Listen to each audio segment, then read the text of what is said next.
This is the Art of Darkness podcast with Kevin Kautzman. And Brad Kelly. We're a couple of very online writers interested in the dark side of what drives creative people to create against all odds. This show is about art and the people who make it, what it costs them, and what it takes to bring something unique and impactful into the world. Each episode, we excavate the life and work of an artist you might think you know.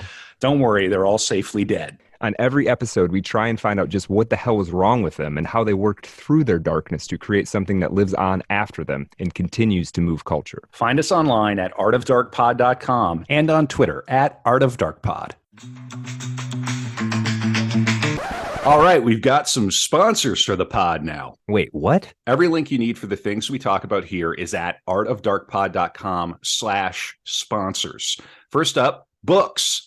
If you're into this podcast, odds are you're probably a reader. We've got links to buy new books from bookshop.org and used books from alibris.com. And if you want to listen to your books, we recommend and use audible.com. It's great, and the catalog is huge. All right. So if you're listening to this, you are online. Maybe you're very online. You probably have a website or are thinking of starting one. Maybe you want a website like artofdarkpod.com. We built that with WordPress, which is by far the most popular way to create websites. And the single best host for serious WordPress is WP Engine.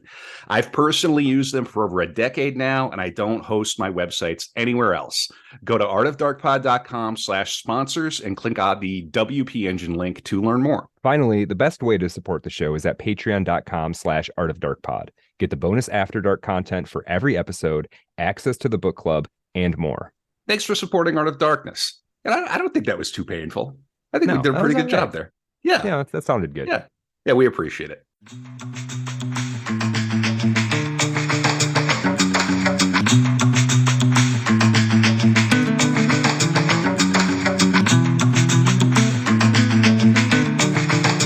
We're back. Another core episode, Art of Darkness, the podcast about the dark side of creativity. I'm Kevin Kautzman. How are you, Brad?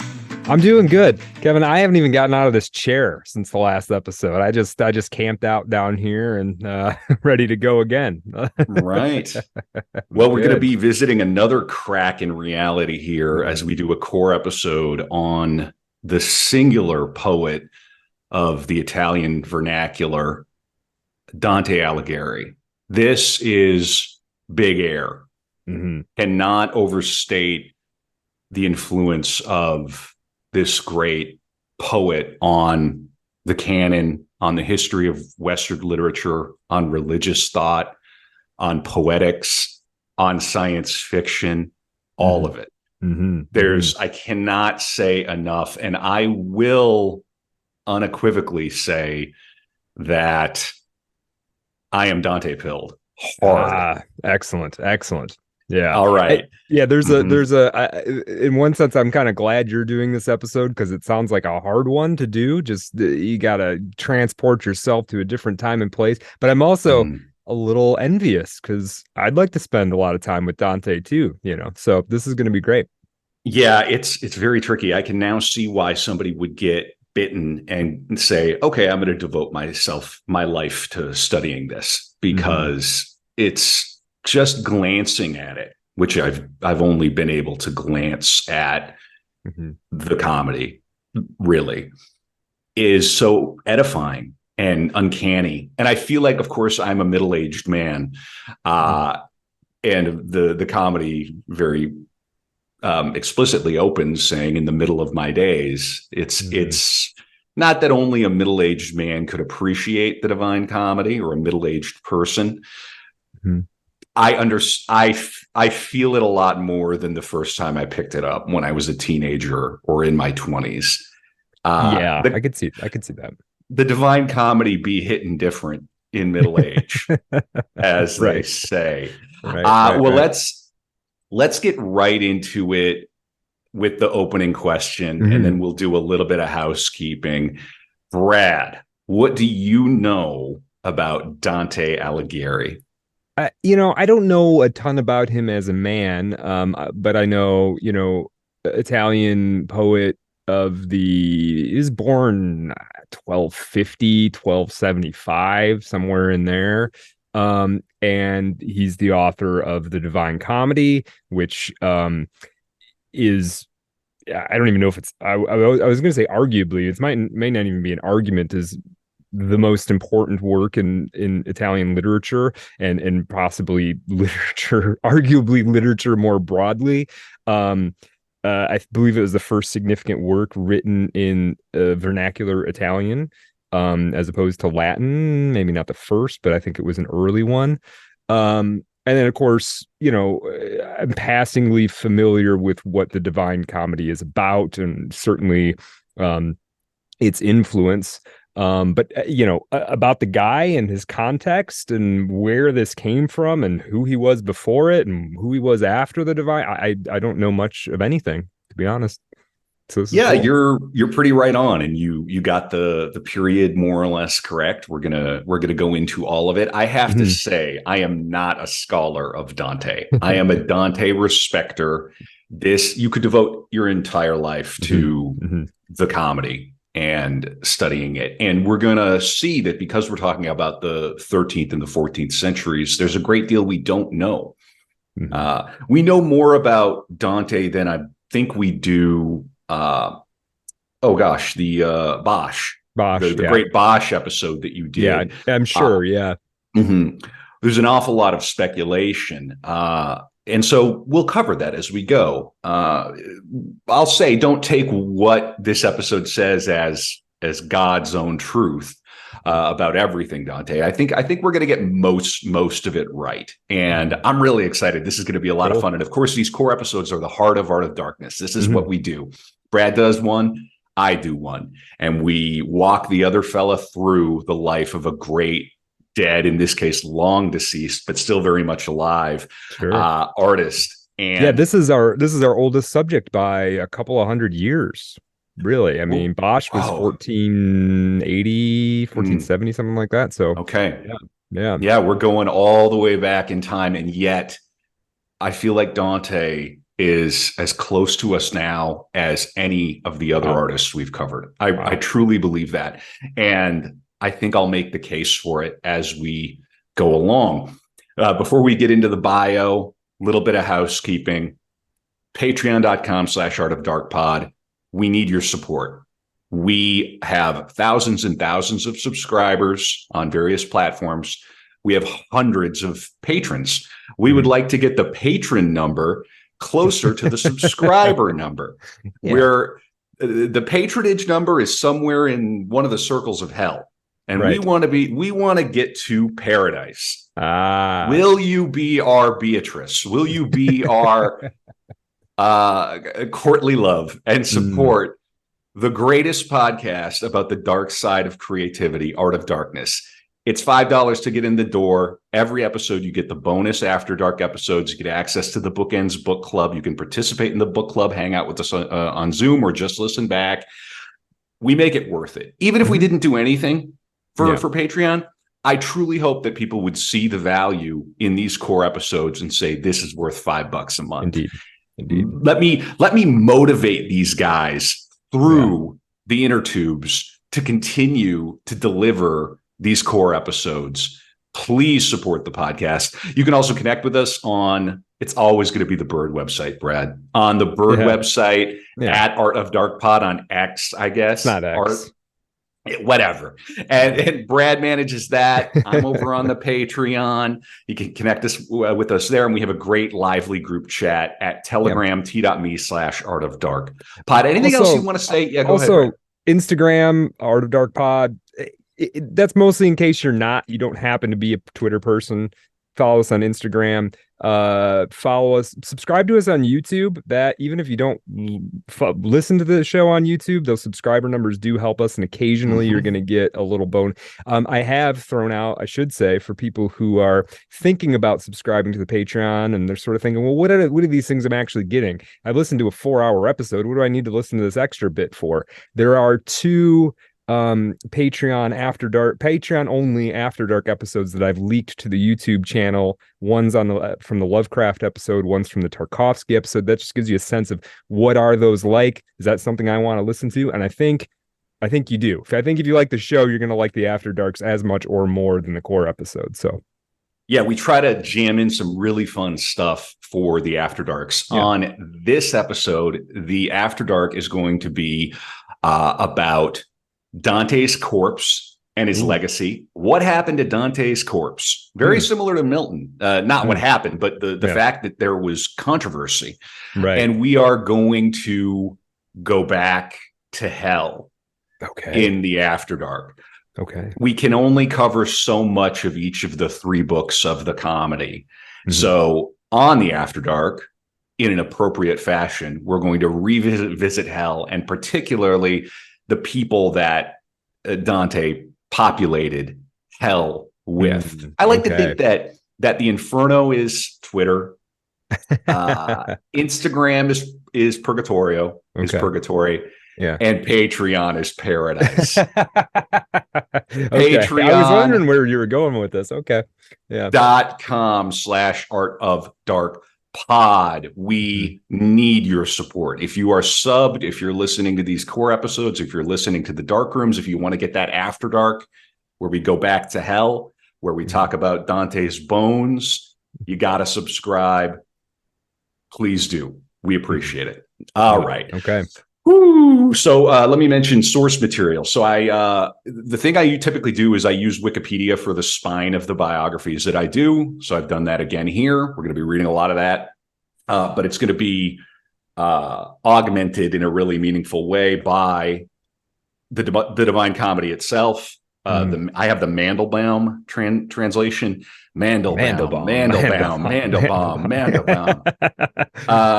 It is called the Divine Comedy.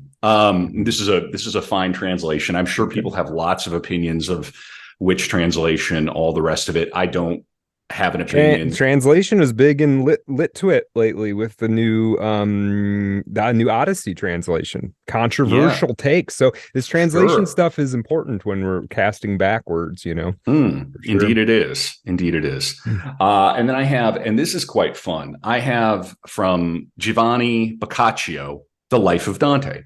And he was a contemporary of Dante's, and he wrote the Decameron.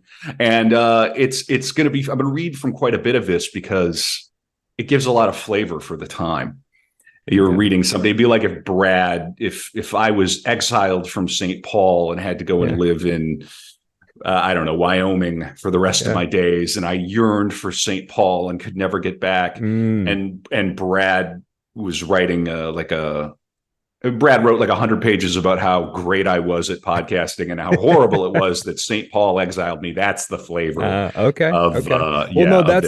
That's good because, as I said, the historical context of Dante's time that's a huge. I have no idea. I have no idea what it was like, where he was, and when. So that'll be interesting. I mean, and it's totally crazy because, of course, Italy wasn't Italy. Italy was a series of city-states, and he was Florentine. And I will do my best. It's going to be a lot of reading about politics that we don't fully grok, but I'm still going to include it to try to get the necessary information across. I don't know how many hours we're going to go, but I hope that by the end of this, people come away with a deeper understanding and appreciation of Dante, his life and his work. And his work was the important work. The comedy was wholly biographical, totally about him.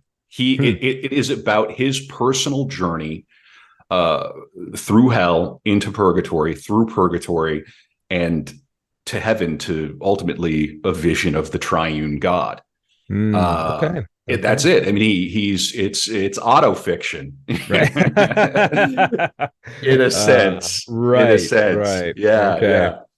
You have to imagine me, man. Right now, I'm powered by caffeine, nicotine, and the poetic verse of Dante Alighieri in translation. So that's the triune lowercase g of podcasting, right there. There you go, something like that. Yeah, awesome. Last thing I'll say before we go into the bio, if Patreon isn't your thing, you can support the pod with a one-time donation. Just go to artofdarkpod.com. There is a PayPal link. Some people prefer that. Chuck us X amount of bucks one time. You don't need to download another app. And you can even say, hey, this is for XYZ episode. I really appreciated that. Whatever works for you. Or, we got the sponsor links we mentioned in the intro and merch. You can buy a t-shirt, mug, sticker. Oh, yeah. So, Get merch and model it. Yeah. For real. Like, and if you're in Italy, like model it in front of Dante's tomb. Boom. That'd be cool. There you go. That's a cool kind of thing that'll help the pod. We really do love and appreciate our listeners. I think this podcast draws a special breed. The kind of person who sticks around Art of Darkness, who goes, hours and hours on Dante Alighieri. Ooh, I'm so excited. That's a special person in the foul year of our Lord 2023, or whenever you're listening to this. Yeah. These episodes are evergreen. There's not going to be a whole lot of Dante updates in the future. Yeah, that's right. We'll do some dark rooms over time, but there's not like a breaking news. Dante has just escaped. Escaped Purgatorio. Right. Yeah. Well, if Dante floats down from the clouds, the Patreon numbers are going to be the least of our concerns. Yeah, we're going to have some other issues, but that's for the other podcast. Yeah. All right, let's do it. Let's get into it. I have a couple more sources. I have Dante, A Life from Alessandro Barbaro, which is a very interesting biography. It's very scholarly. It's not, he hasn't written something that sort of tries to walk you through Dante's life like it's a novel. Which I kind of appreciate. It doesn't make it the easiest read, but he's very candid about, we don't know. We don't know what happened here. We can speculate. So-and-so says this. I think this. They don't know, so a very worthy book, and we'll be reading a lot from that. And then I also have a source from the interwebs, dante.princeton.edu, which has the works. It has all of the works in varying translations, kind of cataloged in a very look at the website. It looks like it's like from 2002. I love it. I love it. It's so good. Name one. Sometimes that feels more authentic, doesn't it? Sometimes you come across a website like, this website hasn't changed in 20 years. This has got to be the real juice right here. Yeah. There has never been a website with a better design than Craigslist. Yeah, truly. Exactly. It's exactly. And it destroyed local papers. Absolutely crushed all sorts of downstream consequences from this dirt simple website that hasn't changed. And that company just prints money. Yeah. So. It's got 7 people working out of 1,000 square foot office somewhere. Yeah. Just awesome. Love that guy. I'm sure somebody came along and said, you got to update your UX. No. Have you seen our balance sheet? Why would we do that? Right. Craig is just like, nope. This is my list. All right, people, buckle up. Brad, you're gonna have to vamp. I'm gonna have to get up and I'll have to use the restroom at some point here. Sure. But, all right, let's get into it. All right. Dante. Pronunciations. It's gonna be a lot of medieval Italian names. I'm from the American Midwest. Oh, I thought that was your specialty. I studied took exactly 1 semester of Latin. That's as close as I got. So I will do my best. All right. Dante Alighieri was born circa 1265, most likely baptized Durante di Alighiero degli Alighieri, and often referred to as Dante. Was an Italian poet, writer, and philosopher. His Divine Comedy, originally called Commedia, and later christened Divina by Boccaccio, who we're going to hear a lot from. Oh, okay. It's like, so you say, this is my comedy, right? Mm-hmm. And in the period, we'll talk more about this, but in the period, that just means it has a happy ending. Right. It is humorous. It's very funny, but it's not a comedy the way that It's Always Sunny in Philadelphia is a comedy, right? A little different. Right. Yeah. But then his buddy Boccaccio, his admirer, said, "This is the Divine Comedy. This is," and I assume a little cheeky play on words, where it's like, "This is divine. This is just incredible," but also it's like about ultimately the divine. hell, purgatory, and heaven.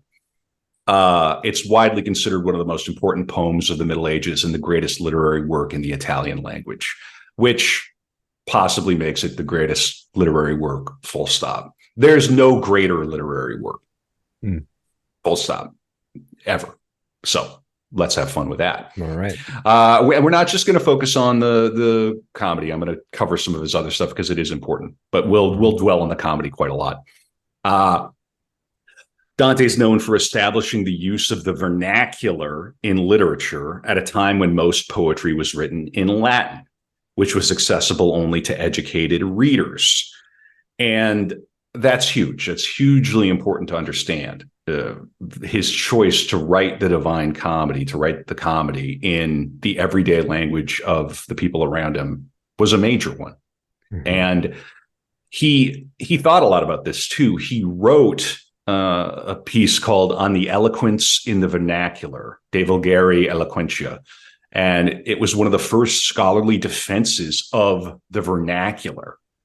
A contemporary like comparison would be somebody who was like, try to defend, not that you'd have to, but to defend like colloquial language in music, like hip hop. Like, right. This is what you can imagine, like hip hop in Latin, right. Or hip hop like somebody having a Zoom meeting for some white collar job, and that's that's not how people talk. So we're going to talk like people talk, and comparable. We have to think about that. We're going to come to understand that Dante was kind of like, he was a little bit of like a pop star for his time. Wow. Okay. In a small way. I mean, you can't really compare.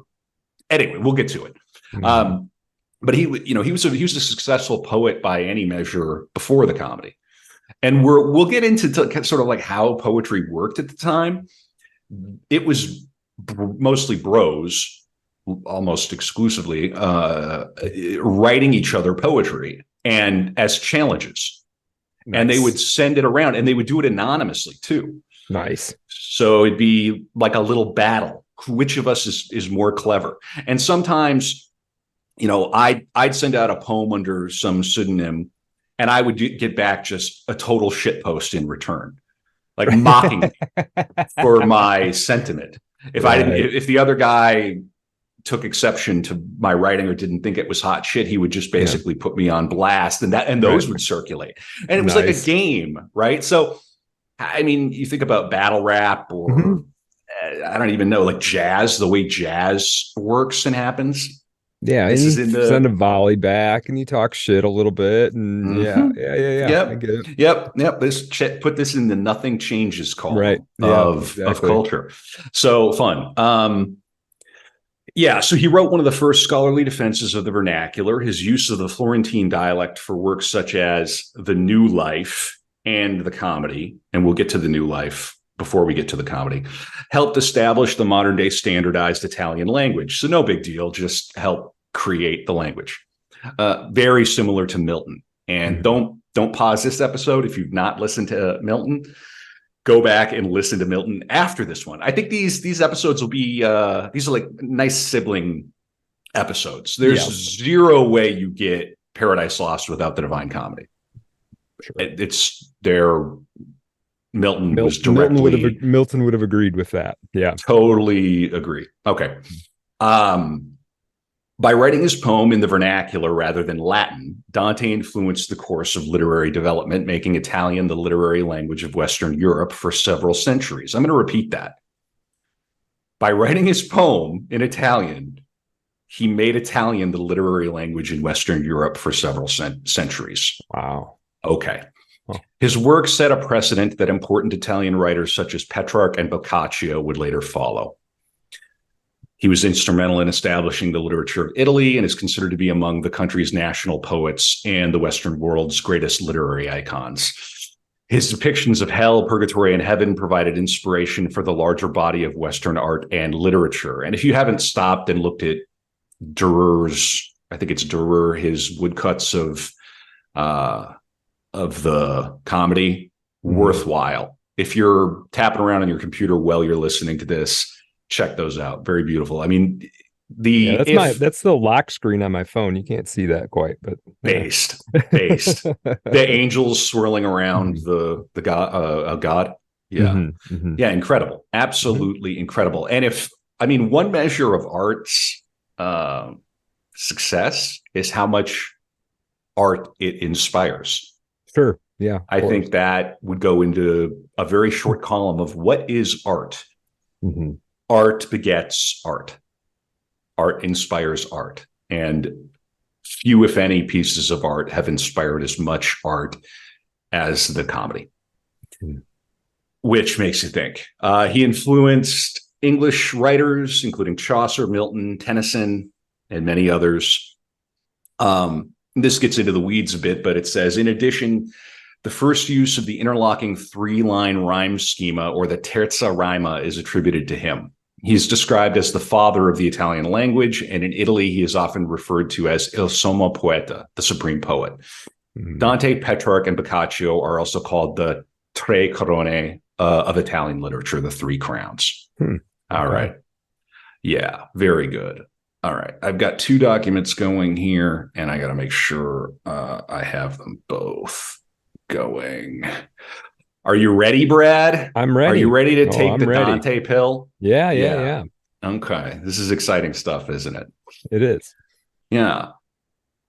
Dante was born in Florence, in the Republic of Florence, in what is now Italy. The exact date of his birth is unknown, although it is generally believed to be around 1265. This can be deduced from autobiographic allusions in the Divine Comedy. Its first section, the Inferno, begins nel mezzo del cammin di nostra vita, midway through the journey of our life. There you go. You're having a middle-age crisis. Don't get a Lamborghini. Don't go on Tinder. Read the Divine Comedy. Do you understand? Tinder, look at the symbol, people. Come on. Read the Divine Comedy. You have to go through hell. You have to go through purgatory to arrive in paradise. All right. Well, that's So true. that implies that Dante was around 35 years old, since the average lifespan is 70 years, right? According to the Bible, 70 Okay. years.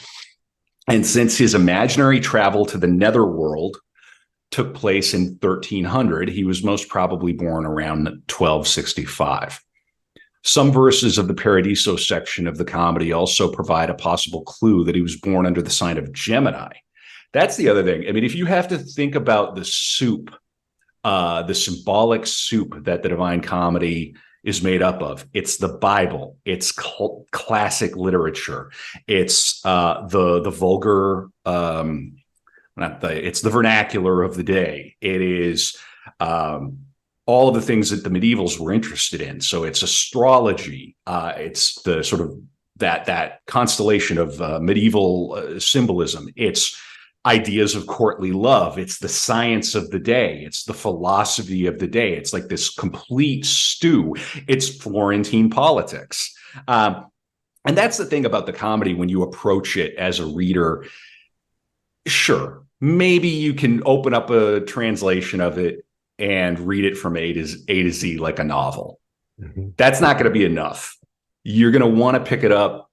You're going to want to have reference material. Probably helpful to even familiarize yourself with the life of Dante before reading it, because again, he is the central figure in the work. Mhm. I think people perceive it as being more challenging to read than it is. I think it's kind of almost like it's just easier to read than Ulysses in a way. Really? It's Yeah. yeah, it's not as daunting or as Danteing as you might think. Well, So there's an interesting thing that happens with as an English reader uh, with texts that come from another language like this, like as opposed to say Shakespeare and Milton, those are in English, so nobody translates them. But when it's in Italian, they translate it, and then it's sort of by virtue of translating it, kind of gets modernized to a certain extent at the same time.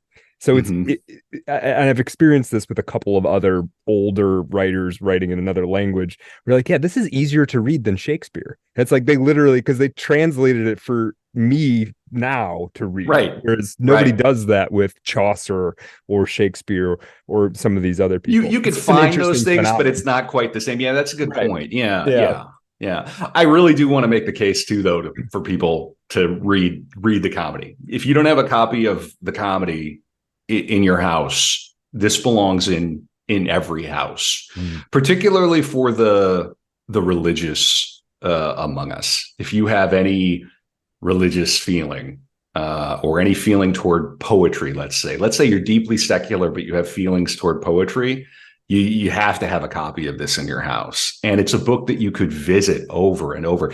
You could open it and read a single canto and try to understand it and meditate on it and get something from it. It's deeply edifying and rewarding. All right. So they're saying some verses of the Paradiso section of the comedy give us a clue that he was born under the sign of Gemini, quoting, "As I revolved with the eternal twins, I saw revealed from hills to river outlets the threshing floor that makes us so ferocious." He's basically dropping his sign like you would. Again, nothing changes. No. In 1265, the sun was in Gemini between approximately the 11th of May and the 11th of June. I have the first bit from The Life of Dante, the Boccaccio book, which I think will be good because it'll give us a taste of the kind of high style of the period. And this is the 17th chapter, explanation of the dream of Dante's mother and conclusion. Okay. I'm going to read the whole chapter, where at the beginning I might not read the whole chapter, but I'm going to read from the beginning. I have shown briefly the origin, studies, life, habits, and works of that great man and illustrious poet, Dante Alighieri, and we'll read some of his descriptions later, and made besides certain digressions according as I have been permitted by him, capital H, him, right, who is the giver of every grace. In this period, and Dante does this too, they really never begin anything without like calling the muses or thanking the creator. It's kind of based. It's also just extremely tedious. Right. I know that many others could have done it much better and with greater understanding, but no one is expected to do more than he is able. That I have written what I could will not serve as a bar to anyone else who believes that he can write better than I have done. Indeed, perhaps, if I have erred in any way, I shall, to tell the truth, give to another an occasion for writing about our Dante, which up to this time I find no one has done. But my task is not yet at an end. One part in the plan of the work which I promised remains for me to conclude. That is the dream of the mother of our poet, seen by her when she was pregnant with him. Of this I intend to deliver myself as briefly as I can, sure, and bring my essay to an end. The noble lady in her pregnancy saw herself at the foot of a lofty laurel by a clear spring give birth to a son who, as I have said above, in a short time, feeding on the falling berries of that laurel and the water of the spring, became a great shepherd and very hungry for the leaves of the laurel under which he was. When he tried to reach them, it seemed to her that he fell down, and suddenly she seemed to see, not him, but in his place a beautiful peacock. Disturbed by this marvel, the noble lady awoke from her sweet sleep without seeing more of him. The divine goodness, which from all eternity as well as now foresees every future event, is of its own beneficence accustomed, when nature, its general minister, is about to produce some unusual effect among mortals, to make us aware of it by some proof, either by signs or dreams, or in some other manner, in order that we may recognize by that forewarning that all knowledge of nature's products rests in the Lord. Such a sign, if we look clearly, was given in the coming into the world of the poet of whom so much has been said. And to what person could this sign have been given who would have seen and observed it with so great affection as she who was to be the mother of the thing shown? Surely it is not, surely to no one other than to her. So God did show it to her, and what he showed her is already apparent to us from what I have said. His descriptions we'll get into. However, what God meant must be examined with a more careful eye. The lady then seemed to give birth to a son, which she did a short time after she saw the vision. But we still need to understand the significance of the lofty laurel under which she gave birth. It is the opinion of astrologers and of many scientists that the influence of those higher bodies, the stars, produces, nourishes, and even, if the illuminating power of divine grace does not resist, guides inferior bodies. Therefore, since a superior body is most powerful in the degree to which it rises above the horizon in the hour when one is born, they say that the child is conditioned according to the qualities of that body, astrology. And so the laurel under which the lady seemed to give our Dante to the world means, I think, that the disposition of heaven at his nativity showed itself to be such that it foretold a great mind and poetic eloquence. And it goes on. Okay. There's this temptation because of the Enlightenment and, well, the Reformation and the Enlightenment and all the rest of it to think that we are somehow severed from the medieval mind. There's somebody out here right now doing astrology. There's people. We're not that far away from 100%. Yeah. So there you got a little bit of a taste of Boccaccio and his style. Some cool myth making kind of there, right? That's interesting. Yeah. Right. And the more modern writer, the biographer Barbaro here says and I think maybe in the intro of the Boccaccio, they go, this could all be bullshit. Oh, sure. Of course. Literally, bro is dead. You think he's the greatest thing to come along since the Lord and Savior, practically. Like in terms of poetry, he's the greatest poet since Ovid or Homer. He's your Homer. You're going to say he was born under a sign. His mother had and you're going to create, like you say, you're going to create this myth and cultivate it. Absolutely. Yeah. And of course, nothing like that happens today now anymore, does it? No, not at all. Not at all. All right. So let's proceed. Dante claimed that his family descended from the ancient Romans. He says so in the Inferno. But the earliest relative he would mention by name was Cacciaguida degli Alesi, who he mentions in Paradiso, born no earlier than about 1100. Dante's father, Alighieri di Belenzione, was a white Guelph who suffered no reprisals after the Ghibellines won the Battle of Monteperte in the middle of the 13th century. Okay. Do you know anything about the Guelphs and the Ghibellines? All I really know about it is it had something to do. It was a conflict between different factions that had some opinion about the authority of the papacy. Beyond that, I don't really know. I'm just going to take a short digression to read from that Wikipedia just to give us a big picture. Cool. Okay, the Guelphs and Ghibellines were factions supporting respectively the Pope and the Holy Roman Emperor in the Italian city-states of central Italy and northern Italy during medieval time. Also, Florence was like the center of the world. I think there were like 100,000 people were living in Florence during Dante's time. Dante had a more modern life than my grandparents did in North Dakota by a lot of measures in the 13th or the 14th century. Right. It's something to think. He wasn't about. He wasn't farming sod. He was right. And it's something to think about. Like it's kind of mind-blowing to consider. So Guelphs, Pope, Ghibellines, the Holy Roman Empire. And then there were, fast forward to the white and black Guelphs. During the Tuscan Guelphs, after the Tuscan Guelphs finally defeated the Ghibellines in 1289 at the Battle of Campaldano, which we're going to come to. Dante was in that battle. The Guelphs, what do you think they do after they defeat their enemy? The Guelphs, they defeat the Ghibellines. What do they do? I mean, they kill all of them, as many of them as they can. No, they start infighting. Oh, yeah, sure, of course. Like as you would, right? Yeah. So by the year 1300, the Florentine Guelphs had divided into the black and white Guelphs. The blacks continue to support the papacy, while the whites were opposed to papal influence, specifically the influence of Pope Boniface VIII. Dante, as we'll see, was a white Guelph, and the whites apparently were opposed to papal influence. But the Guelphs started out as being pro-pope. Correct. Okay. Correct. And so I think I've got that right. I mean, this is what I'm reading. This is where it's like, okay, right. A lot, you could easily get lost. But in any case, just orienting ourselves there. All right.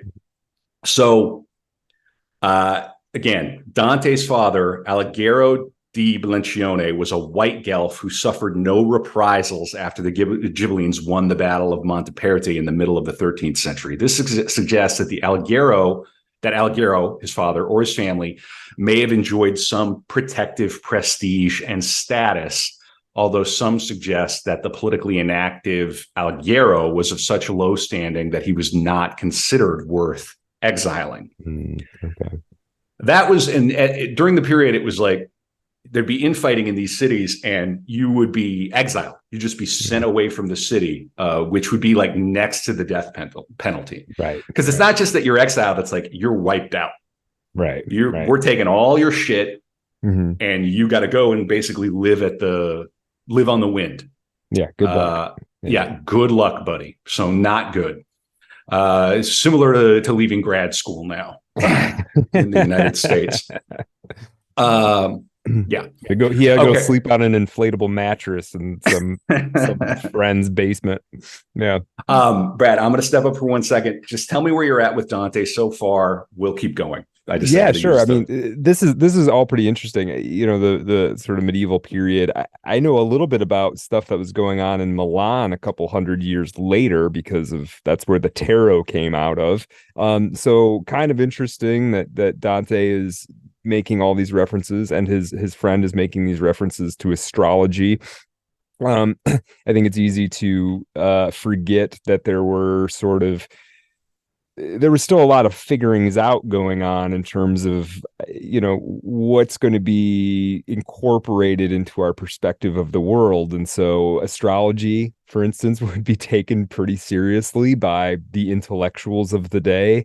And that, you know, now we sort of mock it, but this is stuff that people lived and died by at the time to a certain extent. So I always find that quite interesting. Yeah, there's a lot to ponder there. Yeah. All right, I'm going to grab a few passages from this Dante, a life biography that I have, just to kind of give us a sense of his family background. Let's see. So there's an entire chapter here devoted to Dante and the nobility. The question of whether Dante was noble or not remains and is not easy to find the answer to precisely because the concept itself lacks a rigorous definition. So you can see the kind of author we're dealing with here. Right. I really respect this kind of writing. It's fascinating. The leading 14th century jurist, Bartolo da Sassoferto, wrote unequivocally, the word noble is ambiguous. We have clarified that being noble did not mean having a legal title that had been ascertained and was verifiable, but was instead associated in somewhat vague terms with the antiquity of a family and the respect it enjoyed in the city. There was a lot of new money in Florence. People were making fortunes overnight. That did not make them noble. Yeah, this was not something you could buy. Right. You might start showing up at the country club, but you don't dress right, and you don't drive the right car. You're not one of us, and you're not right. Yeah. Besides, these things don't necessarily go together. Someone who could have boasted ancient lineage but had no money would have provoked pity or derision. We have no evidence of what the Florentines thought of the Alighieris, but we do know what Dante thought of his family. And this was very important, something that determined his position in Florentine society and his relationship with his friends. This then will be our starting point. So let's read a little more here. I'm just checking something in the background. Yep, good. When in Canto 10 of Inferno, Dante encounters Farinata, the best known exponent of the Uberti family, which in Florence was considered to be the city's proudest and most ancient nobility, the first thing the man does is ask Dante who his ancestors were, because he doesn't recognize him. It was not the case that any Florentine, on meeting someone they didn't know, would ask that question. But naturally, for nobles, or rather gentlemen, society was split between those who had ancestors and all the rest. You were either somebody from a family with a last name, or you were a nobody. Right. To be clear, it was not necessary to be very ancient to nurture such pretensions. During the 13th century, families considered noble in Italian cities could almost always trace their ancestry back to someone of the same name who lived sometime between the end of the 11th century and the first half of the 12th.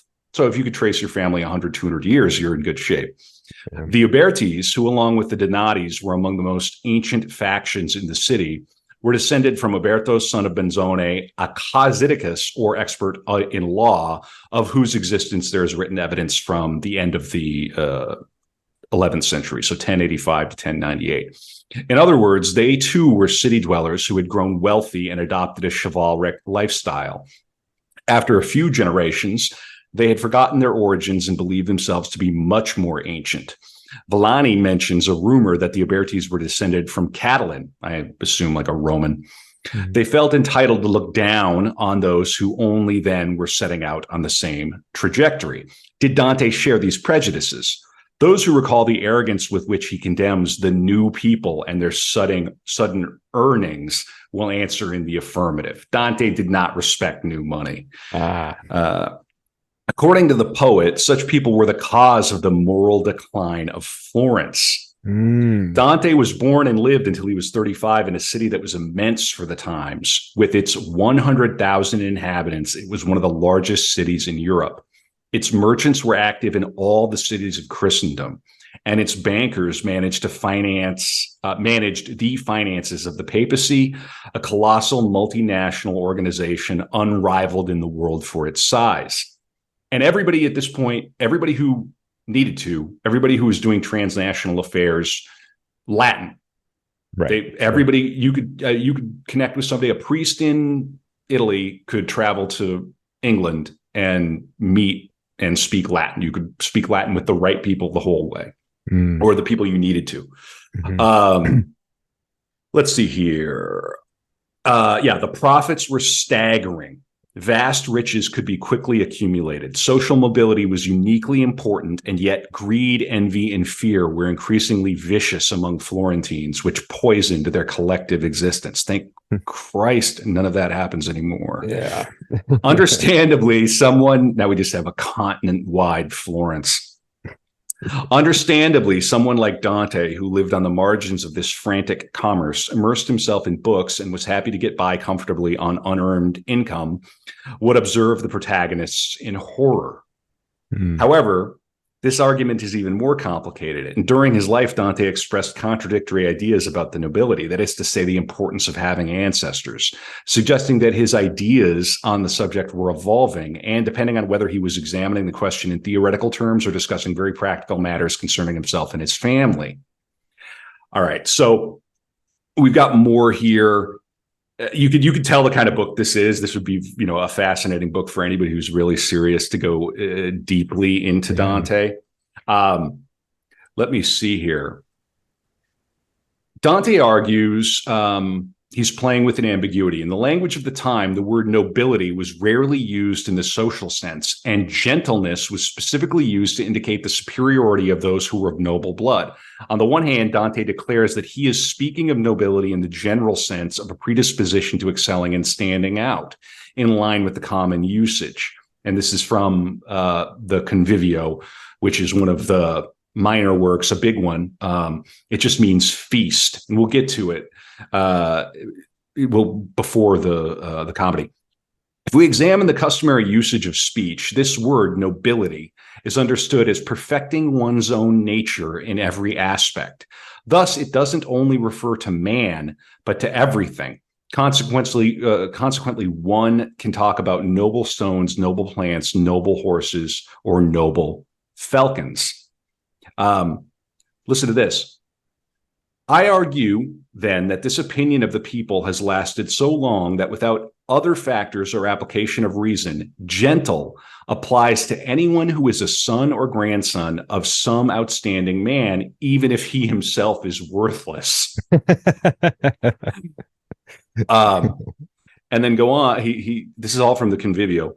Because they see the kinships making society weddings, marvelous buildings, enormous possessions, and extensive manors, they believe these things to be the reasons for nobility, or rather, they believe them to be nobility itself. He's talking about, I believe he's talking about the new money people. Right. You're mistaking the sort of spoils of greatness for greatness itself. Mm-hmm. Yeah. Yeah. And here's what he says in The Monarchy, De Monarchia, which he wrote later, and we'll cover this. Men owe their nobility to virtues, both their own and those of their ancestors. Indeed, nobility consists of virtue and ancient wealth, as Aristotle explains in Politics, and as Juvenal says, nobility of the mind is only and uniquely virtue. These two assertions refer to two kinds of nobility, one's own and that of one's ancestors. So you can see he's a deep thinker. He's not, and this all comes out in the comedy as well. The best takeaway that I can get from this is that the family had some money. They were associated with people of status. He was kind of in the middle, right?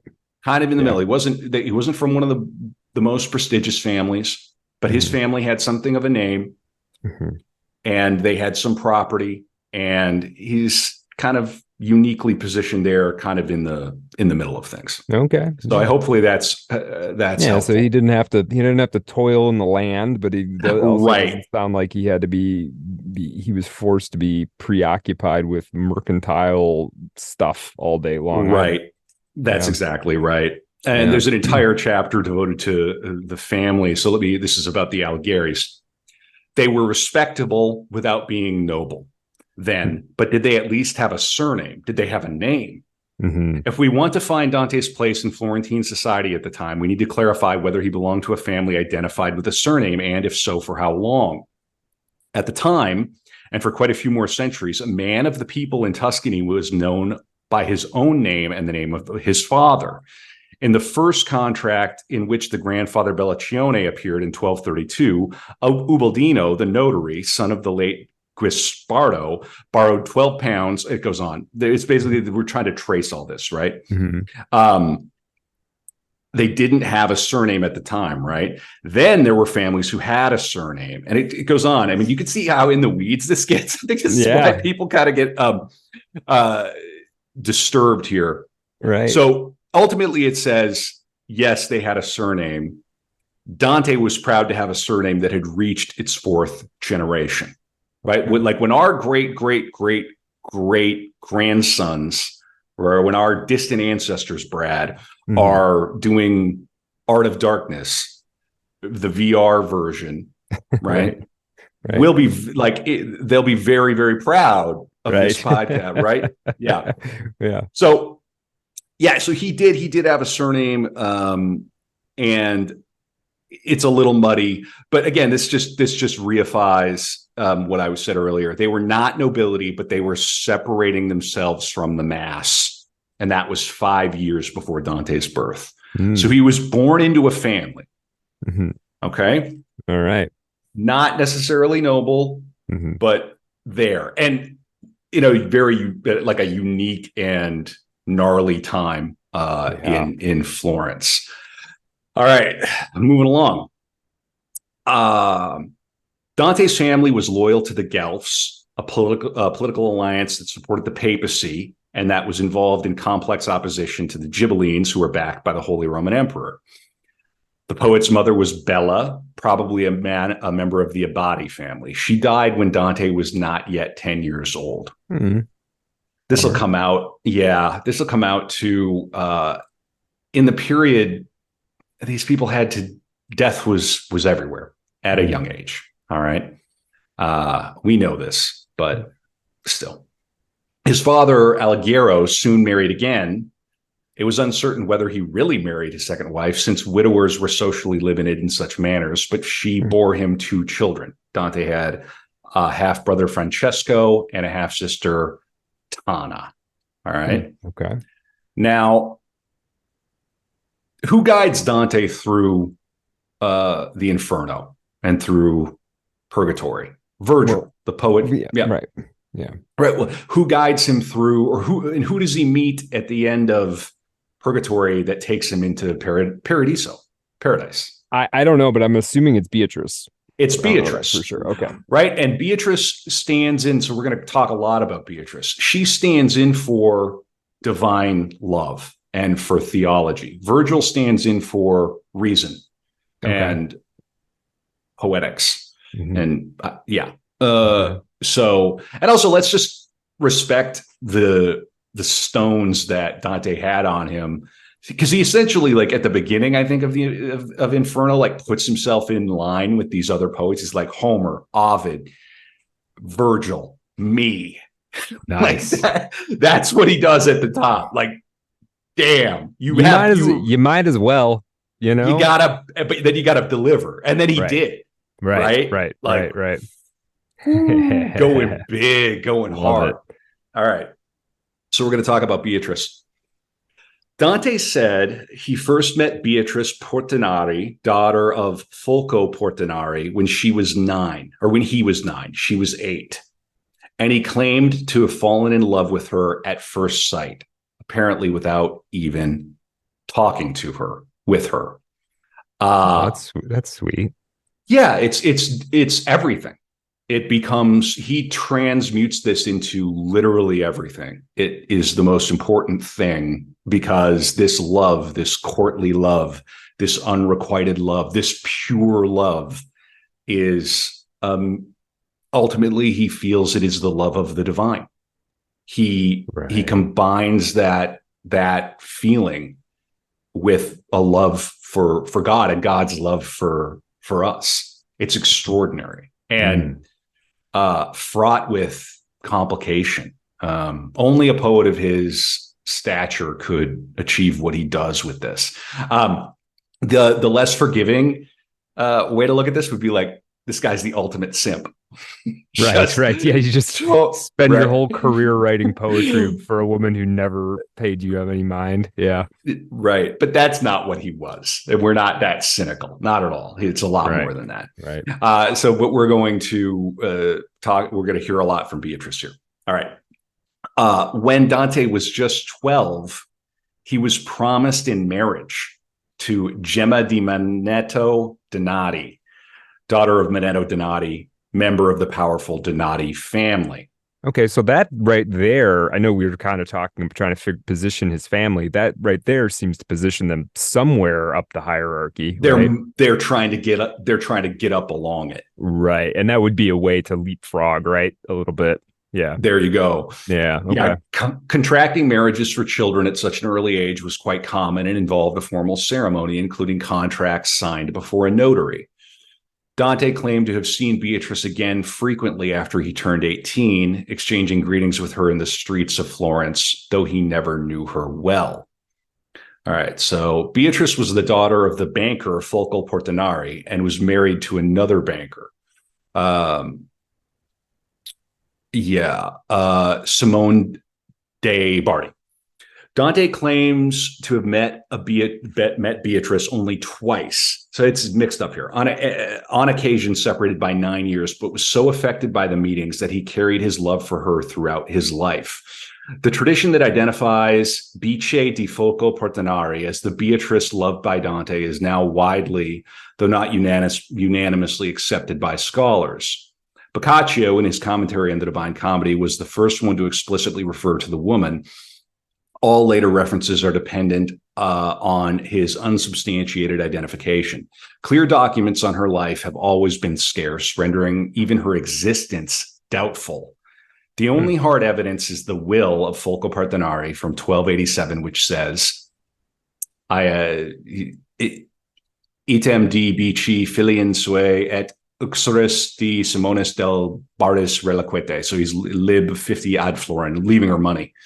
The sentence is essentially a bequest to Portinari's daughter, who was married to Simone de Bardi. Portinari was a rich banker born in Portico di Romagna. He moved to Florence and lived in a house near Dante, where he had 6 daughters. Portinari also gave generously to a hospital nearby. So he was, Dante was enamored of this woman that he could never touch, much less connect with or speak to, in a meaningful way. But it struck him he was just dumbstruck by meeting her again when he was nine years old. And it would stay with him forever and all the way through his greatest work of poetry. I've got something from The Life of Dante from Boccaccio. This chapter is called Dante's Love for Beatrice and His Marriage.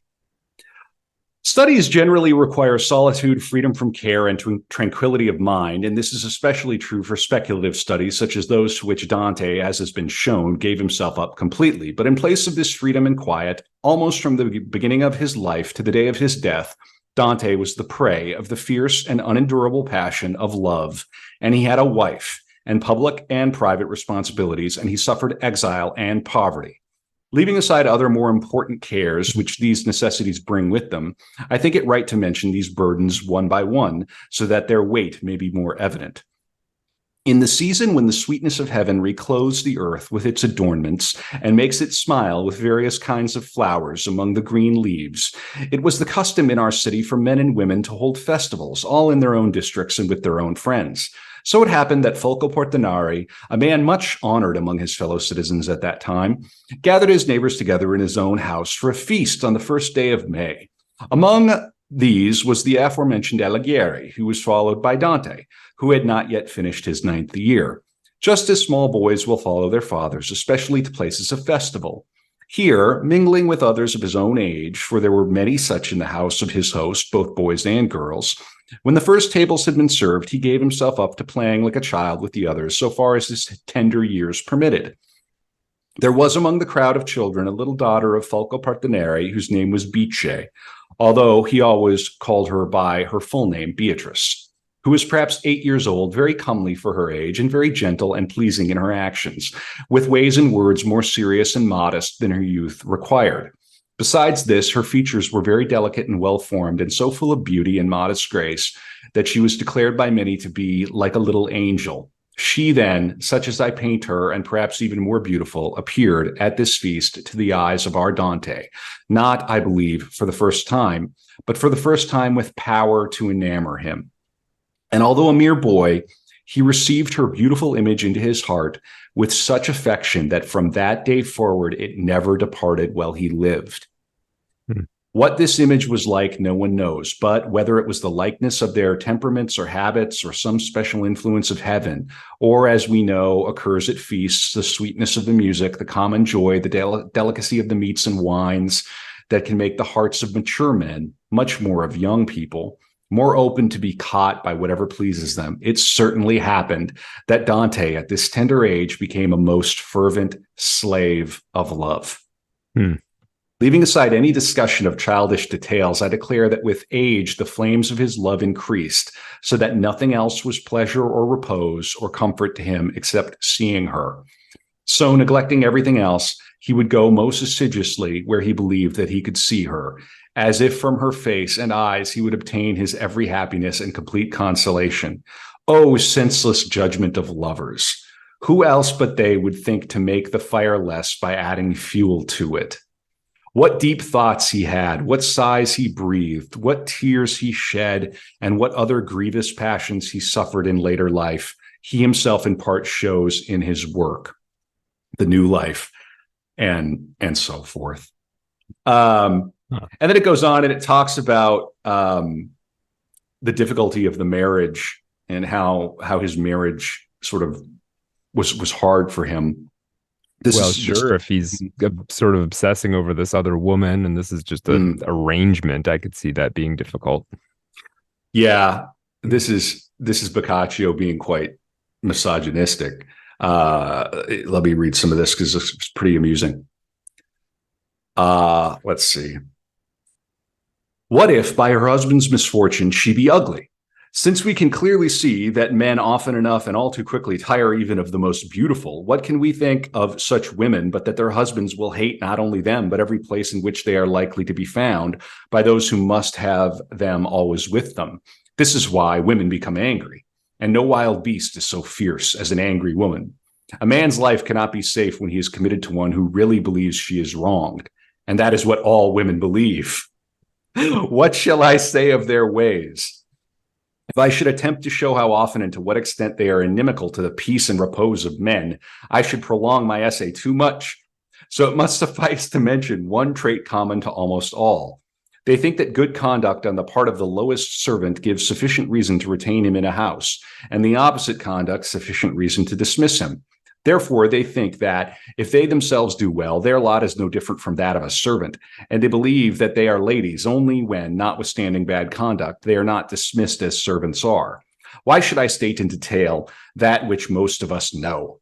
I judge that it is better to keep silent than to displease charming women by speaking. Good idea, bro. Who does not know? This line is gnarly. Who does not know that everything which is bought is tried by the purchaser before he buys it, except a wife? Whoa. He may not see if she pleases him before he takes her home. Whoever takes a wife must have not what he wants, but what fortune grants him. Wow. Okay. Yeah, and this is what he concludes. He says, I conclude that men should not marry. On the contrary, I recommend marriage, but not for all. Let philosophers leave marriage to the rich and foolish, to nobles and peasants, and let them take their delight with philosophy, a much better bride than any. Okay. All right. So we don't know a whole lot about Dante's marriage. He did have children, but it wasn't, he wasn't writing love poetry about her. Right. No. I just want to make sure I get stay on track here. Okay, good. So we're learning about Beatrice here, and she's one of the people who carries Dante to the end of his journey. So extremely important.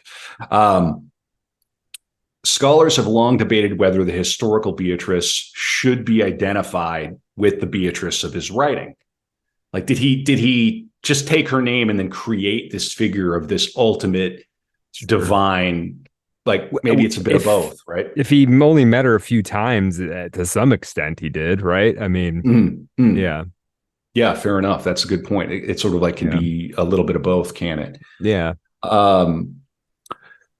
Yeah. Certainly, Beatrice Portinari fits the broad biographical criteria, and it's entirely possible that she and Dante knew each other, but the Beatrice of Dante's canon doesn't seem to rely on any such correspondence. It exists as a literary character who bears only a passing resemblance to her historical antecedent. Okay, fair enough. You gotta, as a writer, you gotta take these people from your life and you shift them and bend them and twist them so they fit the story you're trying to tell sometimes. Yeah, absolutely. Mm-hmm. Yeah. Well, now we're going to get into his education. About not much is known. He presumably studied at home or in a chapter school attached to a church or monastery in Florence. We know he studied Tuscan poetry and that he admired different poets. There's a fellow named Guido Guinizelli from Bologna. That guy. Sometimes I buy lunch meat from that guy. Yeah. There you go. Okay, very good. of the Bologna family. He's in Purgatorio, and Dante characterizes him as his father. And this was a time when the Sicilian school, the poetic school of Sicily, and a cultural group was becoming known in Tuscany. He also discovered the Provençal poetry of the troubadours, such as Arnaud, Daniel, and the Latin writers of classical antiquity, which is super important. Cicero, Ovid, and especially Virgil. Mm-hmm. And we're going to get back into the life of Dante here from Boccaccio. You see how funny Boccaccio is? He's hilarious. Yeah. I think he's just so funny. Let me see. This glory of the Italian race was born in our city when the imperial throne was vacant through the death of Frederick II, whom I have already mentioned, in the year of the saving incarnation of the King of the Universe, 1265 based, while Pope Urban IV sat in the chair of St. Peter. He was born into a family on whom fortune smiled. I say smiled according to the quality of the world at that time. But, however, that may have been, ignoring his infancy, in which appeared many signs of the future glory of his intellect. I say that from the beginning of his boyhood, when he had learned the first elements of his letters, he did not give himself up after the fashion of the young nobles of today to boyish frivolity and sloth, lounging at his mother's lap. No, he gave up his entire boyhood in his own city to the continued study of the liberal arts, in which he became admirably expert. So he was doing like diversity and inclusion kind of stuff. And yeah, for sure. What I mean, yeah, he was going to become a human resources functionary. But this is so funny that Boccaccio is like, not like today. Right. These kids today. Dante applied himself to his studies, and that's how he became the great poet. Right. Yeah, I'm going to go on. And as his mind and intelligence increased with years, he did not devote himself to lucrative studies as most people now do. Of course, he studied the liberal arts, right? But with a praiseworthy desire for eternal fame and despising transitory riches, he gave himself up completely to his wish to gain full knowledge of the fictions of the poets and of the critical analysis of them. In this study, he became thoroughly familiar with Virgil, Horace, Ovid, and Statius, and every other famous poet. He not only took delight in knowing them, but he strove to imitate them in lofty song, as is shown in the works of which we shall speak in their proper time. And seeing that the works of the poets are not vain and simple fables or marvels, as the foolish multitude thinks, but that within them are concealed the sweet fruits of historical and philosophical truth, for which reason the intent of the poets cannot be wholly understood without a knowledge of history and moral and natural philosophy, he made a sensible division of his time and strove to learn history by himself and philosophy under various masters, and not without long study and toil. And seized by the sweetness of knowing the truth about heavenly things and finding nothing else in life dearer than this, he put all other earthly cares completely aside and devoted himself entirely to this quest. And in order that he might leave no part of philosophy uninvestigated, his acute mind explored the most profound depths of theology. And the result was not far distant from the intention. With no regard for heat or cold, vigils or fasts, or any other bodily discomfort, by assiduous study he came to know whatever the human intellect can know here of the divine essence and of the angels. And as at various stages of his life he had studied various branches of knowledge, so he prosecuted his various studies under various masters. Okay. He's on that. Okay. He's on that Sigma grind set.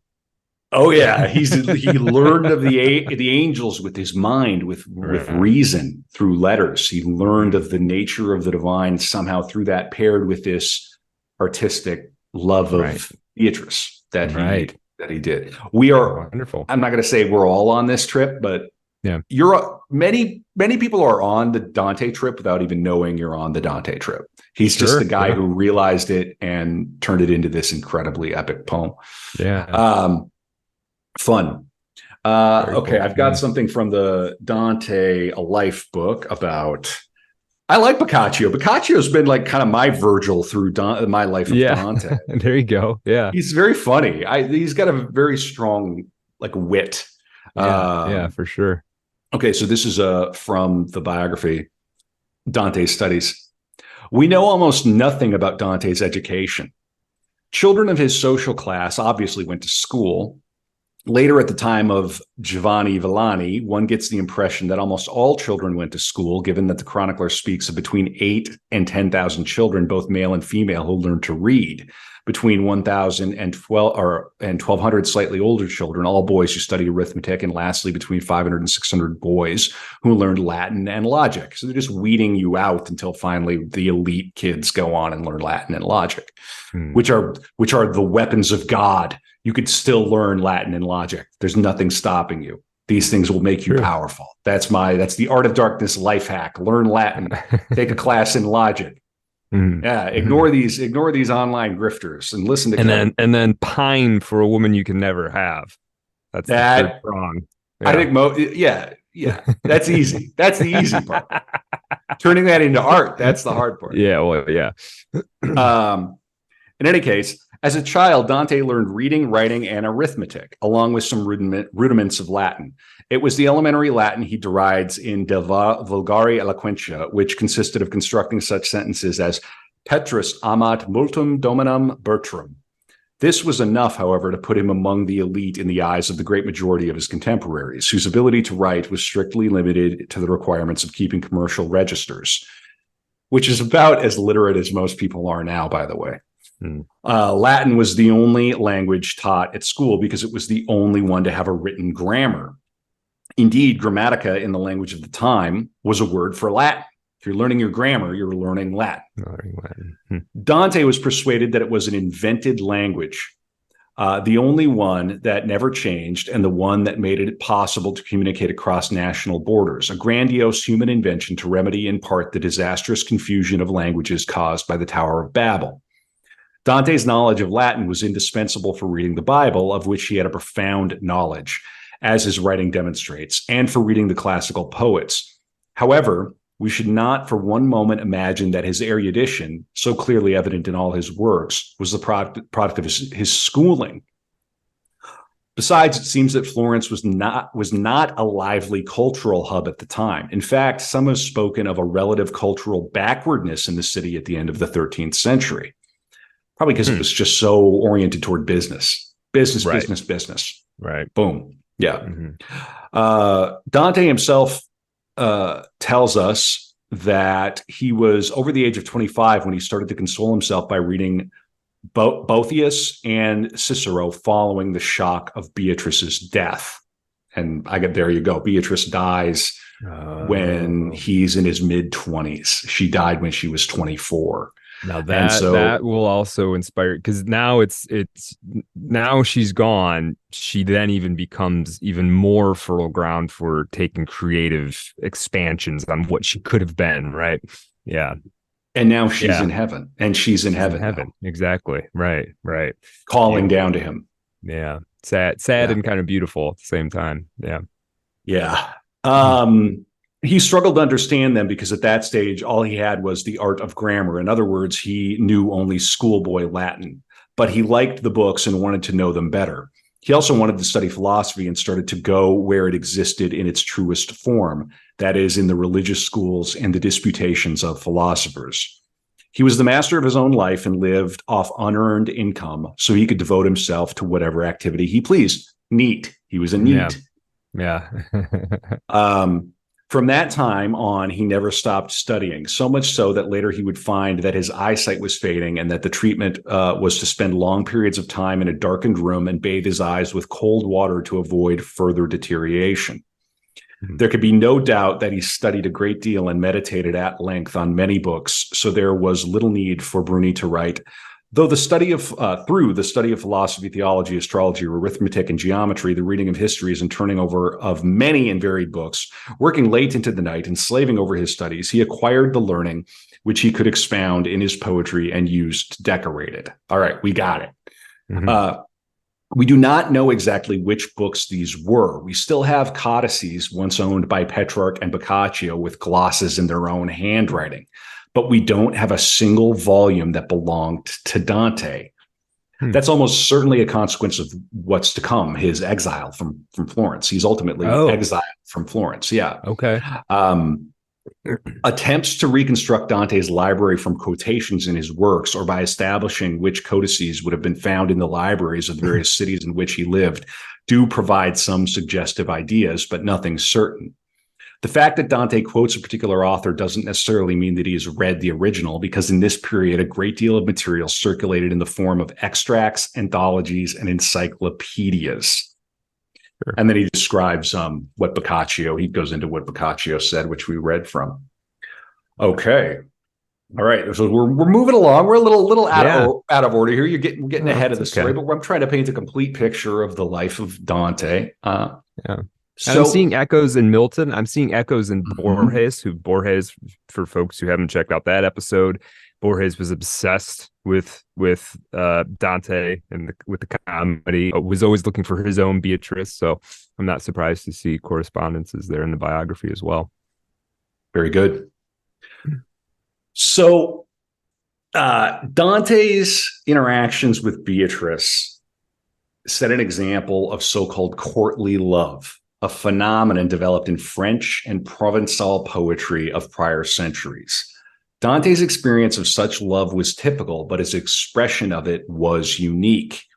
It was in the name of this love that Dante left his imprint on the dolce stil nuovo, the sweet new style, which is a term that he coined.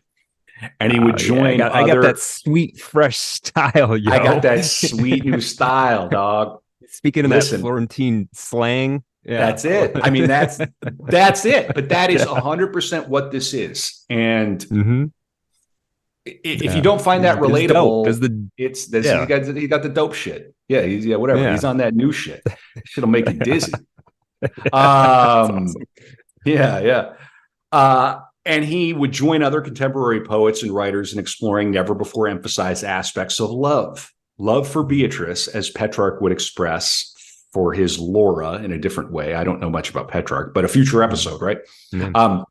Love for Beatrice would be his reason for writing poetry and for living, together with political passions. In many of his poems, she is depicted as semi-divine, watching over him constantly and providing spiritual instruction, sometimes harshly. When Beatrice died in 1290, Dante sought refuge in Latin literature, which I described.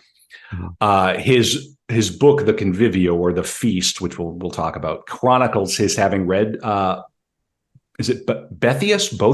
In any case. I think it's Boethius. Boethius, The Consolations of Philosophy, and Cicero's De Amicitia, or Cicero's De Amicitia, depending on how you want to pronounce the Latin. Yeah. All right. He next dedicated himself to philosophical studies at religious schools, like the Dominican one in Santa Maria Novella. He took part in the disputes that the two principal mendicant orders, the Franciscan and the Dominican, publicly or indirectly held in Florence. So he's out and about town. He's hanging out at debates. He's in the Twitter spaces. Right. He's on the scene. Right. So the former explaining the doctrines of the mystics and of Saint Bonaventure, the latter expounding on the theories of Saint Thomas Aquinas. At around the age of 18, Dante met Guido Cavalcante, Lapo Gianni, Cino da Pistoia, and soon after Brunetto Latini. And together they became the leaders of the Dolce Stil Nuovo. So this is what? He's got a unit. He's got his poetic gang, and he's a teenager, but he's a full-grown man. I believe his father died and he inherited the estate. Like by the time he came of age at 18, if I'm not mistaken, so he was like signing. He had the money. He was signing papers, and he's hanging out with his boys, and they're writing about love poetry. It's the only. It's very all the way straight through to Roberto Bolaño. Yeah, the savage detectives, the young poets terrorizing Florence. And this is a good time for me to take an interlude and describe Dante's wild cousins. Because I think this is a good moment to give a flavor of like what this time was like. Let me find it. I like this idea that he's got this some extended family, a little cray. You know, lock up the fine silverware when they show up. Yeah. Okay. So this is from the biography from Barbaro. The fortunes of great Uncle Bello and his sons remind us that the social class in which Dante grew up was accustomed to violence in a measure that we would struggle to imagine today. Maybe some of us wouldn't, though. I don't know. Mm-hmm. In 1280, the judge of the criminal court of the Republic of Prato tried 9 people for armed assault on the public highway to Pistoia against one Spigliato, known as Balzano, son of the late Giunta, who was escorting a prisoner to the Republic of Prato. They had blocked his way, wounded him, and thrown him in a ditch, and then took away the prisoner, who was also wounded at his wrist. The assailants, 5 men and 4 women were Perugino of Calciana and his wife, Diletta, the priest, Ubertino of the parish church of Narnali, Borissa, widow of Giunta, therefore the mother of the victim, and now cohabitating with the priest, Gita, her daughter and therefore sister of the victim, Gianna, another sister, this time with the priest, her husband Piero of Capizzana, and the brothers Geri and Cione, who were sons of Bello Alighieri. It is impossible to know what Dante's cousins were up to in this fine company, but we do know that they were the only ones who did not respond to the summons. Consequently, they were sentenced to be banished from Prato until they had paid a fine of £300 each. What is most difficult for us to understand is that people involved in such sordid affairs as these could continue to live a very normal life without losing any of their social status. I'm not surprised at all, man. That's how it's very similar to us now. A little insider trading. Yeah. You write the bestseller and you come right on back. Because recourse to arms, assault, wounding people in the street, and perhaps every now and then killing them was something that could be carried out not only by people at the margins of society, as is usually the case today, right, but also by the most influential citizens. Because, of course, we know that our most influential citizens never push a button, Brad. No, right. Right. This guy, he sounds a little naive. This author.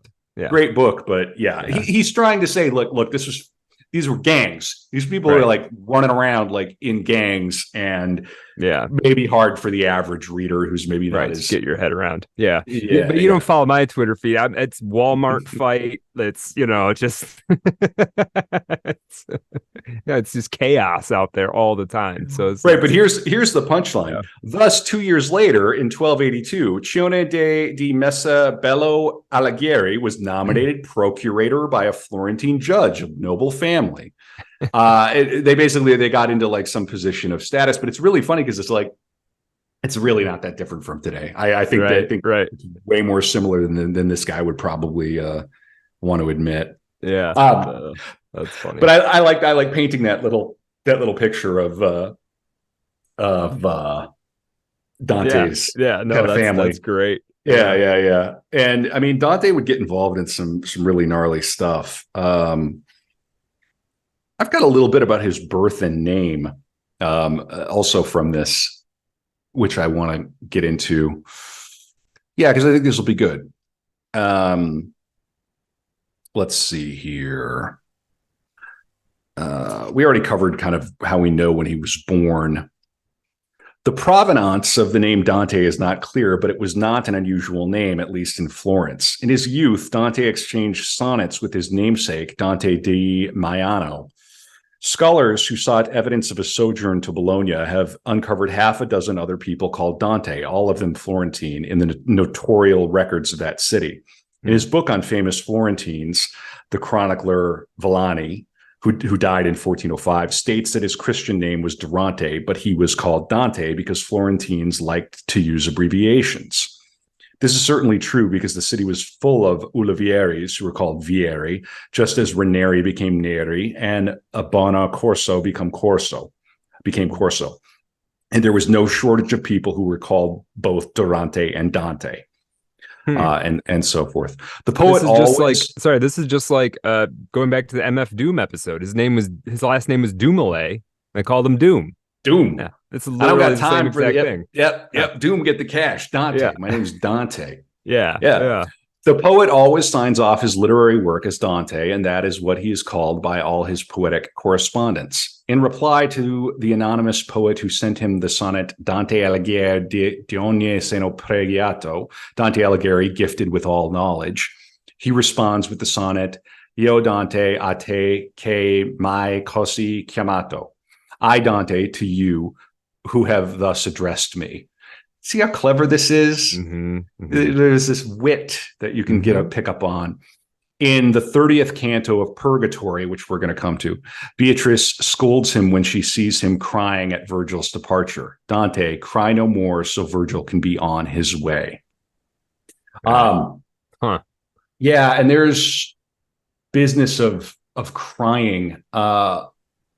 He would cry. I'm not sure if I have the pages in front of me, but there is a story where, and I may read from it, but I want to tell it now. There's a story where Beatrice's father died, and Dante went to the funeral. And the way that funerals were held in Florence at the time is that the women would be separate from the men. The women would be in the house. The men would gather outside. Mm-hmm. And Dante wept for Beatrice's father. Mm-hmm. And as the story goes, a woman came outside and said, leave the crying to us. Because it was totally inappropriate for him to be weeping. Yeah, yeah. Especially, it's not like this guy's his father or something either, right? I mean, yeah, it's a little awkward. Yeah, sort this guy blubbering. Parasocial. Yeah. Mm-hmm. Yeah. It's a bit interesting then later in Paradiso, when Virgil leaves him and he's left with Beatrice, he weeps and she scolds him. Mm-hmm. Mm-hmm. Again, it's autofiction. Right. Yeah. There is. Yeah. I mean, that's a classic scene out of a piece of autofiction. You go to a party and you embarrass yourself through your, through your poetic vulnerabilities or something, right? Yeah. It's like when Nausgaard threw up at Bjork's place in Iceland. Right. Yeah. This is very similar. Yeah, it's funny. Absolutely. All right. We having a good time? Are we having a good time? Yeah. No, this is interesting, man. This is really fascinating. Yeah, I'm really enjoying it. There's so much to pick apart with Dante. It's just so fascinating. All right, let's keep on moving on. So he's got his gang together, mm-hmm. and of the gang, Brunetto later receives special mention in the Divine Comedy in Inferno for what he had taught Dante.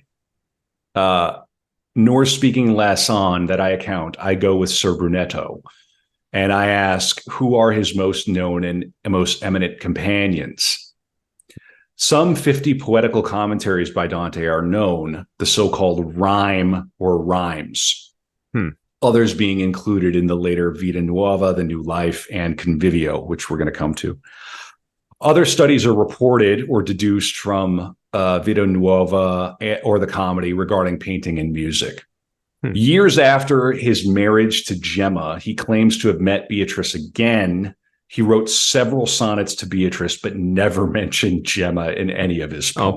Oh, poor Gemma.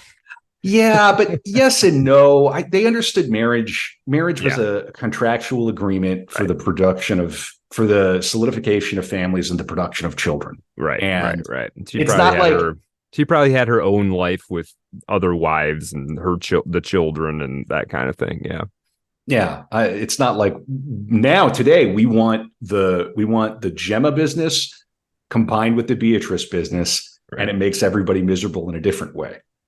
Right. A third. We have a third secret thing. Yeah. Right. Yeah. We need to find a third secret thing where there's marriage and, well, in any case, that's for the other pod. He refers to other Donati relations in the Divine Comedy. The exact date of his marriage is not known. The only certain information is that before his exile in 1301, he had fathered 3 children with Gemma: Pietro, Jacopo, and Antonia. All right. Now, Dante's early poems were enough to make him famous. Around Florentine, and I think even Italy, if I'm read correctly. And these are just collected in rhyme. They're called rhymes. And there's a story that comes from the Boccaccio book that I really like, and I'm going to read now. Okay, let's see. This is from the introduction. Let's see. Again, the intricacies of Florentine politics in Dante's day are difficult for even the interested reader to follow, but Boccaccio outlines them clearly, mainly in order to contrast Dante's probity with the evil rampant in his native city, and hence bring out further facets of Dante's character. Moreover, although Boccaccio's avowed purpose in writing is to praise Florence's greatest son, one common title used for this work in Italian is A Short Essay in Praise of Dante. He does tell us of Dante's faults, admittedly without reveling in them, as a modern biographer would. And as we kind of do in Art of Darkness. We do feel that Boccaccio would have appreciated the force without necessarily approving the style of an anecdote told later in the same century by Franco Sacchetti. This describes an incident said to have occurred while Dante was still living in Florence, and when he was passing through the district of Porta di San Piero, his home area. All right, this is the bit. A blacksmith, while he beat away at his anvil, was singing Dante's poem.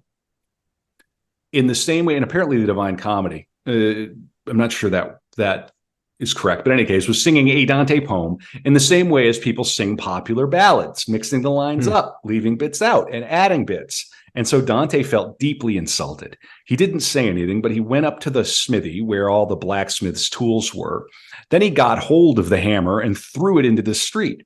Got the pincers and threw them into the street, and got the scales and threw them into the street. And in this manner, he threw many of the tools away. The blacksmith, turning toward him, savagely said, "What the devil are you doing? Are you crazy?" Dante said, "I might ask what you're doing." "I'm doing my job," said the blacksmith, "and you're damaging my tools, throwing them in the street." Dante said, "If you don't want me to spoil your things, then don't spoil mine." The blacksmith said, "But what am I spoiling of yours?" Dante said, "You're singing my poem. You're not singing it as I wrote it. This is the only job I have, and you're spoiling it for me." The blacksmith, really angry, but not knowing how to reply, gathered up his things and went back to his work. And afterwards, when he felt like singing, he sang of Tristan and Lancelot and left Dante's poem alone. That's awesome. Do I come down to your smithy and throw your tools in the street? Yeah. And I'm gonna read a little bit of this because it gives us a sense of who Boccaccio is, because we're reading so much from him. Boccaccio was exceptionally well qualified to write Dante's biography. He was a Florentine, and he was acquainted with Dante's daughter Beatrice, with Dante's nephew, and at least two of Dante's close friends, and also with a near relative of Dante's great love, Beatrice Portinari. Although the two never met, Dante was 48 when Boccaccio was born, and he had by then been living in exile for 13 years. Their intellectual as well as their physical backgrounds were very similar. So that gives you a little background on Boccaccio. Why should we listen to this guy? Sure. Yeah. So I'm gonna read a little bit from the rhymes. I'm just gonna randomly pick a few poems. This is rhyme 26. And these are all in the vernacular. Come and hear my sighs, O gentle hearts, as pity desires you should, my sighs that depart unconsoled. And were it not for them, I would die of grief. And then my eyes would be in debt to me far more often than I'd wish. In debt, alas, to weep so for my lady as to bring relief to my heart, weeping for her. You will hear them often called on my gentle lady, who has gone off to the world that is worthy of her virtue, and hear them from time to time condemning this life in the name of the sad soul that is forsaken by its bliss. Let's read another one. Okay. Just randomly picking some. Yeah. And this is him writing to other rhyme makers, other poets, right? You who are intelligent, consider the vision and please show its true meaning. It was like this: a fair woman, in gaining whose favor my heart takes much pleasure, made me a gift of a green leafy garland, and charmingly she did so. And then I seemed to find myself clothed in a shift she had worn.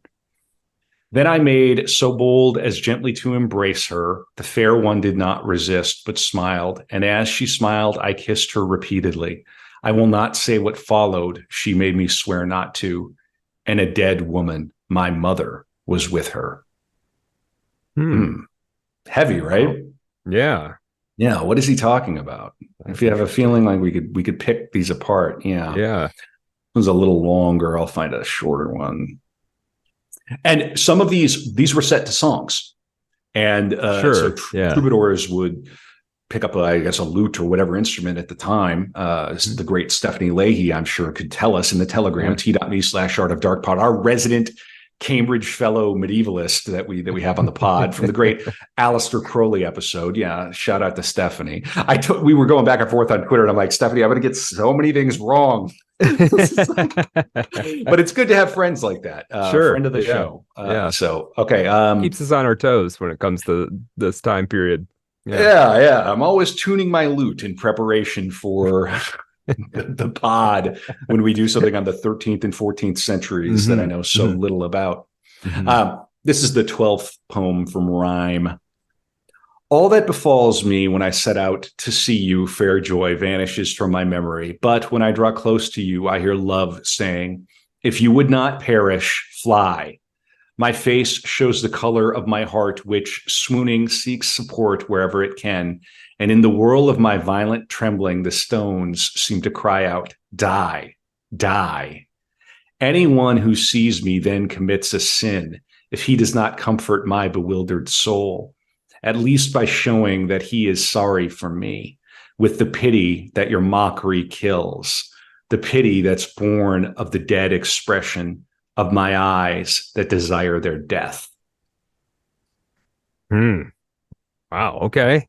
This guy's no slouch. Yeah. All right. These are like early teenage poems. These are juvenilia. These are minor. They're minor alive, poems. man. They're very interesting. Yes, there's a lot going on. So we're going to move past the rhymes, but giving a flavor of his early writing. Okay. So we're coming to an important battle that took place, and this is called the Battle of Campaldino, and he fought with the Guelph cavalry on the 11th of June of 1289. Oh, okay. Yeah, so he had this military side. I mean, it wasn't like an enormous part of his life, but he was in the cavalry. There's a lot about it in this this Barbaro book. I'm not going to dwell way too much on it, but it's important to understand. It kind of gets into the weeds of like the politics at the time, which I don't want to devote hours and hours to. Sure. But the Battle of Campaldino, the victory that the Guelphs had brought about a reformation of the Florentine constitution. Okay. So I actually want to look up the Battle of Campaldino, because it's rather important. It was a fight between the Guelphs and the Ghibellines, a mixed band of pro-papal Guelph forces of Florence and their allies were all loosely commanded by a paid condottieri and his own professional following. So we've got mercenaries and people. It's like gangs. It's like gangs of New York, like maxed out, right? If you're from Florence and you're from here and we're da-da-da. They met the Ghibelline forces, including the perhaps reluctant Bishop Ubertini on the plain of Campaldino, part of the Tuscan countryside. And one of the combatants on the Guelph side was Dante, who was 24 years old at the time. The Guelphs had a numerical advantage. They had 12,000 combatants and 2,000 cavalry, most of whom were raised in Florence. And they were pretty well equipped. Yeah. That's a sizable. That's a lot of people thrown down. Yeah. That's a serious. Maybe it's more than gangs in New York. We're talking about this is a serious battle. And they won. They won outright. Florence at the time was very well known as being a producer of highly regarded weapons and armor. They were better outfitted than the Ghibellines and all the rest of it. This is not a war pod, but okay, there you go. And again, I mean, they talk about his presence twice here in this Wikipedia article, which is quite, he's an important guy. And 1,700 Ghibellines were killed and 2,000 were taken prisoner, contra only 300 deaths on the Guelph side. The Ghibelline leader was stabbed in the throat and he died after falling into a river. So what this sets up is it secured Guelph dominance in Florence, so the pro-papal, but then internecine fighting among the white and black Guelphs resulted in civic disturbances. And among the whites were more opposed to papal power. Because they wanted the Pope. They wanted the Pope, but not too much Pope. Right. That's what I think this is what's confusing. You can, it's so the Guelphs. Well, I mean, I can see that. It's like we want that guy to be the boss, but we don't want him to be. We don't want him to come in and just run the city. I think that's the implication. Yeah. Right. Yeah. Okay. That's so funny. It's like Zeno's Pope. Like, how much Pope are you going to have? Right. Exactly. The Guelphs and the Ghibellines. I'd love to know more about this. I just don't. How much time do you have? To sort of, the Ghibellines were the imperial party and the Guelphs supported the Pope, but only to a degree, apparently. Yeah. Okay. Yeah. Getting back to my outline here. Well, and it could be, I think you did mention, it probably had something to do with this specific Pope too, I imagine. Yes. Right. Right. Yeah. Because popes can change and blah, blah, blah. And there's a certain, and there's allegiances and families. And so we're getting into, kind of his coming of age, right? I mean, obviously, if he's fighting in this battle and all the rest, I want to read a little bit about his life from that period. Dante was the oldest son of a businessman who died when Dante was still a teenager or even a child, and there was nothing unusual about the fact that he had to look after business affairs that he had inherited from his father when he reached the age of majority. The first document concerning his financial interests is the 17th century summary of a notarial act that has been lost. It was dated 1283 Florentine style, therefore between 25th of March 83 and 24th of March 84.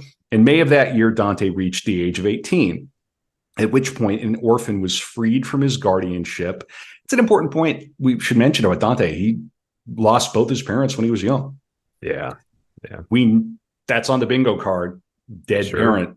I mean, we got two of them right here. Now, this is a period where that's probably statistically was maybe a little more likely to happen, but nevertheless, devastating. By the time 1290 hits, he's 25. Okay, so by the time 1290 hits and Beatrice is dead, both of his parents have died. He's fought in a massive battle that's overturned the power structures of the place he lives. The love of his life has died. Yeah, I mean, they're stacking up. You're stacking up some what we now call trauma. Yeah, and you're hanging out with your boys. Right, you're writing poetry, writing love poetry in the vernacular of the time. Right. Dude's life. This dude's life's a movie. It is. Yeah, for sure. Yeah. All right. So, he sold his rights to some assets in the parishes around town. And the parish he lived in at that time was super important, right? Obviously. Sure. And it goes on, sort of describing some of the debts and kind of where he sat. But let's read this. It is not generally accepted that Dante was a rich man, and among scholars, the recurrent argument is that he was poor, which is mainly due to a naive interpretation of the loans that were detailed. But Bruni assures us that before he was driven out of Florence, Dante, though not a man of very large assets, was nevertheless not a poor one and had average wealth that allowed him to live honorably. He wasn't selling blood at the blood bank. Right. Nothing wrong with that if you got to do it. Yeah. And I like living honorably. Not that he was making a living, but he's right. He didn't have to lie, cheat, or steal, and he didn't have to go work the field or right. He didn't have his hands dirty. And he also informs us that in one of his letters, Dante boasted of having had before his exile a rather high domestic standard of living with abundant and costly furniture and furnishings. There's another part in this book where they talk about how this author talks about how some of the other scholars have a hard time imagining Dante having his own room, but this guy thinking that that's not that unusual. Like Dante came from a good family. They weren't all living on top of each other. There's this sort of a weird bias, toward assuming conditions were wildly different from today and everybody was impoverished. And this author says, not so. In any case, let's see. So he boasts about having money. In writings going back to the early years of his exile, which we're coming to in our story, Dante insists on the sudden poverty into which he was plunged by exile and the injustice of being punished with exile and poverty. Yeah. Well, you get kicked out of the city and they take your stuff. It goes on, and we've got some more evidence. He must have exaggerated, but everyone knew it. And if he had already been poor beforehand, he certainly wouldn't have invented these grievances. Previously, he had been appointed twice, and this is key, to the Council of the Hundred in 1296 and again in 1301. He got involved in Florentine politics. Okay. Only citizens who had an estimated wealth of at least £100 could be appointed to the council. But this estimate was not an assessment of their wealth, and still less the tax paid, but an abstract coefficient roughly proportional to the presumed income and used from time to time in sharing out positions in the administration of taxes. This is proof that Dante was in the highest stratum of taxpayers, those who possessing greater riches carry a higher burden of expenses, as is stated in the charter by which the council was established. The mark of affluence for a citizen of that period was the possession of country estates, in which they invested more than in their houses in the city. There were no citizens, and this is Villani, there were no citizens, commoners, or magnates who had not constructed or were not constructing extravagant and far bigger buildings than in the city. It may well be that the chronicler was exaggerating, but of one thing we can be certain, that in his eyes, citizens were divided between those who owned property in the countryside and were therefore rich and could spend money, and those who did not have such properties. Well, if you have property in the countryside, you have people working on that property, what are they going to be doing? They're going to be farming. They're going to be raising livestock. They're going to be making wine. They're going to be doing all these things that provide an income. It's a business. To a certain degree. Okay. All right. So we're kind of getting into Dante's coming of age. I think I painted an okay picture. I think we got a pretty good sense of him. I do like. I just keep the idea.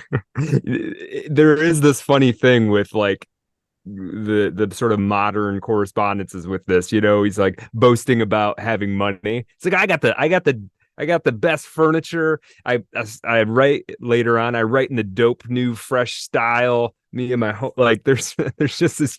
He's becoming more and more relatable with every little bit that we talk about him, which I think is quite interesting. And you can kind of, I think, lay him next to some of these other subjects we've covered. And this is one of the cool things about diving into one of these lives is, Dante produced a work of genius, but he's a person, and he's probably not that different from us. He's in different circumstances and speaks a different language, but certainly preoccupied with a lot of the same concerns and fears and all of that. I do sort of wonder a little bit about. We kind of talked a little bit about his education, and I do kind of wonder how much. I mean, this is obviously pre-printing press, and there are some things he's, clearly he's well read for his times, but you do wonder, like, how much was there actually to read for a wealthy Florentine in 1290? The Bible and classics. And as the biographer pointed out, some of the stuff might have been from encyclopedias. Sure. So you'd get a book that would have key excerpts passages from all the rest. So it sounds like plenty enough. I mean, he aggregated it from. I mean, it'd be like he had early high-speed internet, right? Or he had 56K modem. Right. right. Enough. Yeah, it's interesting stuff. Yeah, very interesting. So we're going to get to a pivotal piece of work that he did. This is La Vita Nuova, or Vita Nova, the Latin title. It's a text by Dante published in 1294 that is an expression of the medieval genre of courtly love in a prosametrum style, which is a combination of prose and verse. Referred to by Dante as his little book. La Vita Nuova is the first of two collections of verse written by Dante in his life. This one has prose and poetry, similar to Boethius's Consolation of Philosophy. And he combined poems written over a period of roughly 10 years. It's like a collection of poetry. Yeah. Contains, his work from before 1283 to roughly 1293. The collection and its style fit in with the movement called Dolce Stil Nuovo, the sweet new style, which is like dope. That's so cool. Yeah. And we're going to read from a little bit of this, but the prose creates the illusion of narrative continuity between the poems. So there's prose and then poetry, sort of coming in and out. It's Dante's way of reconstructing himself and his art in terms of his evolving sense of the limitations of courtly love, which was a system of ritualized love and art that Dante and his poet friends inherited from the Provençal poets, the Sicilian poets of the court of Frederick II, and the Tuscan poets before them. So they're working in a tradition. Sometime in his 20s, Dante decided to try to write love poetry and was less centered on the self and more aimed at love itself. He intended to elevate courtly love poetry, many of its tropes and its language, into sacred love poetry. Beatrice, for Dante, was the embodiment of this kind of love, transparent to the absolute, inspiring the integration of desire aroused by beauty with the longing of the soul for divine splendor. All right? Okay. Now, this book, you imagine this is very important. It contains 42 chapters with commentaries on 25 sonnets, one ballata, and 4 canzoni. One canzone is left unfinished. These are different kinds of poems, interrupted by the death of Beatrice, Dante's lifelong love. So he doesn't even finish one of them as a nod to that. Yeah, interesting. Yes. Well, that's a stylistic move, right? That's a little like if he did that on purposely put it in there as interrupted. That's cool. I'm not sure if it was purposeful or not. It may have just been like he just didn't finish because he was so busted up. Right. I mean, and I've got like the first part of this. You can look this up online. It's dante.princeton.edu, right? In my book of memory, in the early part where there is little to be read, there comes a chapter with the rubric, Incipit Vita Nova. It is my intention to copy into this little book the words I have find written under that heading, if not all of them, at least the essence of their meaning. All right, and so 2. 9 times already since my birth, the heaven of light had circled back to almost the same point when there appeared before my eyes the now glorious lady of my mind, who was called Beatrice, even by those who did not know what her name was. She had been in this life long enough for the heaven of the fixed stars to be able to move 1/12 of a degree to the east in her time. That is, she appeared to me at about the beginning of her 9th year, and I first saw her near the end of my 9th year. She appeared dressed in the most patrician of colors, a subdued and decorous crimson, her robe bound round and adorned in a style suitable to her years. At that very moment, and I speak the truth, the vital spirit, the one that dwells in the most secret chamber of the heart, began to tremble so violently that even the most minute veins of my body were strangely affected, and trembling, it spoke these words, Ecce Deus fortior me, qui venius Damanabitur Mici. I don't know what that means. Yeah, let's look that up. Let's translate that sucker. Yeah, that's tough, That man. is tough. That's definitely difficult. Yeah. Behold a God more powerful than I, who coming will rule over me. Mm, Okay. okay. All right.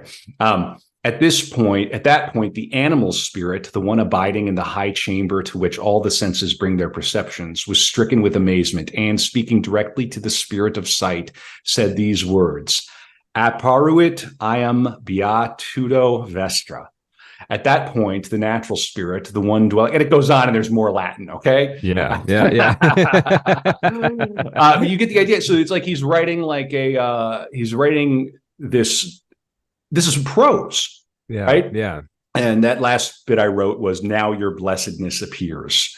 But And we're already seeing this mingling of a love projected onto a person, sort of blending into this sacred love, as we're calling it. That's very interesting, and that seems, not being anywhere near an expert in this era or this lineage, but this does seem like it might be a stylistic innovation. You're working in this tradition of courtly love kind of poetry, and you're going to transcend that a little bit. You're going to transcend it, but take some of the aspects of it with you into this other thing. Yeah, Yeah. it goes on, and this is just a protracted series of like love poems / prose devoted to Beatrice. So you can see why, if you're curious about Dante and interested in the comedy, you would want to know this. I'm going to read a little more from the Wikipedia article on this piece. Dante wanted to collect and publish the lyrics dealing with his love for Beatrice, explaining the autobiographical context of its composition and pointing out the expository structure of each lyric as an aid to careful reading. The result is an important early example of emotional autobiography. However, like all medieval literature, it is far removed from the modern autobiographical impulse. Dante and his audience were also interested in the emotions of courtly love and how they developed, how they are expressed in verse, how they reveal the permanent intellectual truths of the divinely created world, and how love can confer blessing on the soul and bring it closer to God. The names of the people in the poem, including Beatrice herself, are employed without use of surnames or any details that would assist readers to identify them among the many people of Florence. Only the name Beatrice is used because that was her actual name and her symbolic name as the conferrer of blessing. Ultimately, the names and people work as metaphors. In a chapter called I Felt My Heart Awaken, Dante recounts a meeting with Love, who asks the poet to do his best to honor her. And this is the poem. I felt myself waking up inside my core, a loving spirit that sleeps. And then I saw Love coming from afar, cheerful, yes, as soon as he knows it, saying, "You think you can honor me," and with each word laughing, and little being with me, my lord, watching the way it came from. I saw Lady Joan and Lady Biche coming toward the spot I was, one wonder past another one wonder past another wonder. And as my mind keeps telling me, Love said to me, she is spring who springs first, and that bears the name Love who resembles me. So yeah, this is a very helpful book if you want to really, really go deep into Dante and Beatrice. And this is like the setup for the comedy. Yeah. Interesting. Yep. Yeah. So it's always interesting to see you take these masterpieces, and most people are, if they're familiar with Dante at all they're going to be familiar with is the comedy, but you always see there's always seeds to the masterpiece earlier on. You can always trace it to something they tried out earlier that, evolves into it. Yeah. Yes. And it's pretty clear that the impulse for this, at least based on what I'm reading, it seems clear that the impulse to release this was her death. Because she was real. Let's just go with the assumption she was a real person. He really knew her. She died. He's like, I'm getting all my poetry together about this person, that I'm publishing it, putting it out. Right. Right. Yeah. So this is where Beatrice first explicitly appears. And we're around 1293 now. And it's poetry and prose, auto biographical. He portrays Beatrice in a very positive way, but it's a little more generic than what will eventually come in the comedy. Hmm. And of course, we know, that he first met her when they were children, and this was never a requited love. There was never anything, there. I mean, so it's all sort of, mixed up. Well, she becomes a something that he can project all of his feelings into, right? Yeah, I mean, people do this kind of thing. They don't do it this artfully, but people do this kind of thing all the time. Put them on a pedestal, or there's a lot of ways to describe it. Yeah, yeah. I've got that piece that I was talking about earlier. That bit of from the biography I want to read here. Another time, in the belief that he was doing me a great favor, a friend took Dante to the house of a woman who had got married that very day. There, in a room covered with frescoes, the bride sat at a table in the company of many gentlewomen. Beatrice was among them, and Dante, who didn't expect this, cut a pitiful figure when he suddenly panicked and everyone noticed. His friend had to drag him away. This episode is always described in a cursory manner as a wedding feast, but that isn't really what we mean here. We are at the climax of a complex and symbolic matrimonial procedure. It is the day in which the bridegroom publicly goes to the father-in-law's home and leads the bride. That is to say, that he takes her to his own house.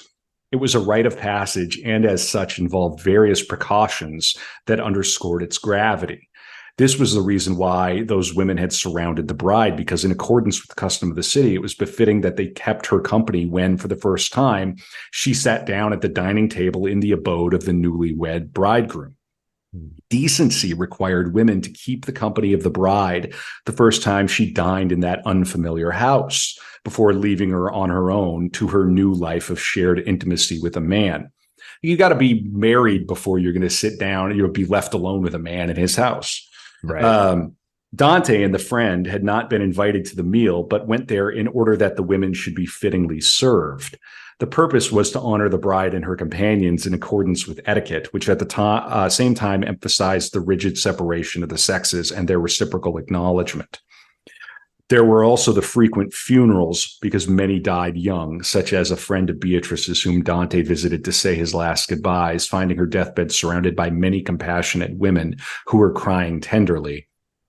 Beatrice's father, Folco Portinari, died on the 31st of December, 1289, and as was the custom at the time, and especially in Florence, according to Dante, women and men participated at the ceremony separately. The custom of the aforementioned city is that women meet up with women to grieve over such losses, and men meet up with men for the same purpose. A passage from the Decameron, from Boccaccio, clarifies this. The women went into the dead person's house for the wake, and the men waited outside. Thus, Dante could only watch and listen to the women as they entered the house to join in Beatrice's tears over her dead father, and came out also in tears. When Dante started to cry, he knew that he was transgressing the rules that attributed distinct roles to the two sexes, and he tried to conceal his tears. When the women discovered this, they were stunned and scolded him, "Leave the crying to us." I said that, I told that story before, but it's nice to reiterate that one. We got a softie, you get a sensitive poet. Yeah, and the dudes, you're supposed to be out there like looking under the hood of a new truck or something. That's what I mean. That's the expected. That's what you're supposed to be doing. You go and you're like, oh, is that a 5-liter? What do you got in there, Chuck? It's that kind of thing. Yeah. 100%. How about those Lions? Right. They got a big win on the road in week 1. Right. Yeah. I want to read this because this is going to be one of the parts of purgatory that we dwell on. Then there were his musician friends, whom he had also got to know and frequented, since he had discovered that he was a poet, because verse could be put to music. Dante presents them to us in the early cantos of Purgatory, and it is not surprising that they are the ones he rushes to introduce after the horrors of his journey through hell, in which he met mostly men involved in politics and war, and now that he is getting closer to the kingdom of love. These were friends he lost too soon, because by 1300 they were all dead. Dante is so eager to meet them in the next world that he introduces the first one, Casella, before he enters the walls of purgatory. And to justify the encounter, he has to invent the pretext that some of the souls don't enter the kingdom immediately, but wander around for years before being taken in. The musician had been dead for some time, and when Mai Casella embraces him with joy, Dante doesn't at first recognize him and does so only when he hears him speak, because it is his voice that has remained impressed in his memory. As soon as he recognizes his friend, he asks him to sing because he placated all my desires when he was singing love songs back on Earth. And of course, Casella starts to sing one of Dante's songs that he had put to music. So it's Amor che nella mente mi ragiona, love that reasons to my mind. We are in Canto 2 of Purgatory. We'll get to it. And in Canto 4, Dante meets another friend about whom we know nothing, but who for Dante was very important. The lute maker, Bellequa, is lazy and witty and makes Dante laugh as he did in life. We only know his craft from commentators, and it is probably true because Dante tells us nothing. Bellequa is a nickname, possibly an ironic one in an era when no one drank water. They would have all drank wine or beer or something else. This passage is lighthearted and amusing, but coming across a friend on the way to purgatory and therefore on the road to salvation is a way to exercise the pain of his death. Bellequa, I am in pain for you no longer. This is the same pain that Dante will recall in the 23rd canto of Purgatory on meeting another very dear friend, Ferese Donati. And once again, he recognizes him from just his voice. This time it is because gluttons are so skeletal from starvation that they are unrecognizable. Well, Dante was cheered by seeing Bellequa. Now, on seeing Ferese in such a state, the pain of his death is renewed. Your face, for which I wept upon your death, now has me crying in no less pain. The pain of losing a dear friend or relative too soon. Yeah, and there are punishments in purgatory. If you're a glutton in life, you're starved out right. And so is the idea that you have to like reach a sufficient level of punishment so that you can move. Okay. Yeah. You have to be balanced out until you can know the love of God. Right. Yeah. Right. Yeah.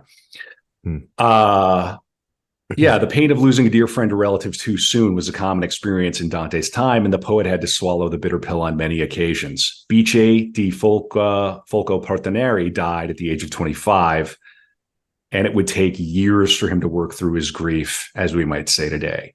He had to write the comedy in which he could say of her what has never been said of any other woman. During her short, Beatrice is so important to the story.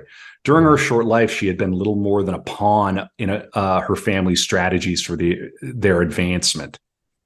She was a married woman by the time Dante met her in the street when she was 17. So there's a couple of key meetings for Dante. There's when he was 9, and then there was a meeting when he met her like 9 years later when she was 17. And that second time is the first time she greeted him. Oh, right. She said hi to me. She said hi to me. Yeah, exactly. Yeah. Well, in any case, the marriage was a political marriage, and it reconciled two big families. It had nothing to do with sentiment, which this author says explains why there's not the slightest hint of jealousy in the love stories that Beatrice. In any case. Yeah. Okay. Man, this idea that is thinking about the fact that, he hits 35 and all his friends are dead. Like, the Beatrice stuff is heartbreaking, but you think on that too for a second, like you're not that old. It's like, it's like I imagine all the friends I made in my, 18 to 25, they were all dead. Like, that's rough. Yeah. Well, dude, and we're going to get to it, but they're dead, but also like you can't go home. Right. Like by the time he was 35, he could not go home. Right. And we're going to come to it. Super heavy. So he starts a political career, which I've touched on, right? And his faction, right, was the winning faction. Okay. Right. So he was The part of Guelphs. the Guelphs. Yeah, the Guelph. Yeah. And to take part in public life, you had to enroll in one of the city's guilds. So he entered the apothecaries guild, the physicians guild, which is interesting. Now, my understanding is that that's where the books were kept too. So, so it's the apothecary, but that's also where all the books are kept. I don't know how that works. Interesting. Yeah. Right. Yeah. Huh. In 1290, his name is occasionally recorded as speaking or voting in various councils of the Republic. So this is the Republic of Florence. This is a nation. This is like a city-state. Yeah. A lot of minutes were lost. We don't really know how heavily he participated. When he fought in that battle, he was like part of the first wave of attack as like a cavalryman. So, I mean, he wasn't like in the back. He was like involved. Like could have died. Yeah. Oh, for sure. Yeah. So like he becomes a pharmacist, which is just out of left field and sort of amusing. He did not intend to practice as one, but you had to be enrolled. Right. So it almost sounds like a kind of a little bit of a grift somehow. Like, no, you have to be. Yeah. These different professions have carved up the city, and they're like, right. Well, you gotta be a Freemason or an elk, or you gotta be part of the Rotary, or something. If you're a Catholic, God forbid, you could be part of the Knights of Columbus. It's kind of like that, but like, way more serious. Yeah. Well, how hard was being a pharmacy back then? You had like 4 medicines. It's not that. So the doctor says, I'm gonna bonk you with a hammer. Yeah. So just sit down and get ready to get bonked with a hammer. Right. Bong. Do you feel any better or no? Okay, well, we'll try. We try to figure out where people got the name Gibbeline, but that's the sound they made after you bonked them with a hammer. Gibbeline. You're just like Looney Tunes Life of Dante Alighieri. That could be pretty good. Yeah. You're gonna be gelfing all over the place. Yeah. So, but it says here that's where the profession was not inappropriate, since at that time the books were sold from apothecaries. Okay. And as a politician, he accomplished little, but held various offices over some years in a city rife with political unrest. I've got some pages noted down here. Let's see how essential they are. This is where we just totally get into the weeds. Oh my God. I mean, I just look at these paragraphs and it's just like, I'm going to read one paragraph to give you an idea of how deep this goes. Okay. The government of the people found itself having to manage a highly dangerous situation. For as long as the magnates were fighting among themselves, the people with the money, it was impossible to invoke the ordinances of justice and put an end to the violence. But the hatred between the Cercis and Donatis was no longer an internal matter between magnate families, because many of the fat commoners, who were almost as rich and powerful as the magnates, had allowed themselves to get involved. The clash between the two factions revealed and ignited all the unresolved problems in the politics of the city. One was the rancor of the Ghibellines, who had been excluded from any participation in government and, above all, hated the most bellicose and arrogant Guelph magnates, such as the Donatis. Consequently, all the Ghibellines sided with the Cercis because they hoped that the Cercis would mistreat them less. Another cause of complaint was the dissatisfaction of those who had supported Giano della Bella and disapproved of the moderate policy of the popular regime. According to Campagni, these two sided with the Cercis, who had given the impression of opposing Giano's exile. Okay. Do you get it? Do you get it? Yeah. It's just like you're so in the weeds, and it's between the white Guelphs and the black Guelphs, which was Dante's party.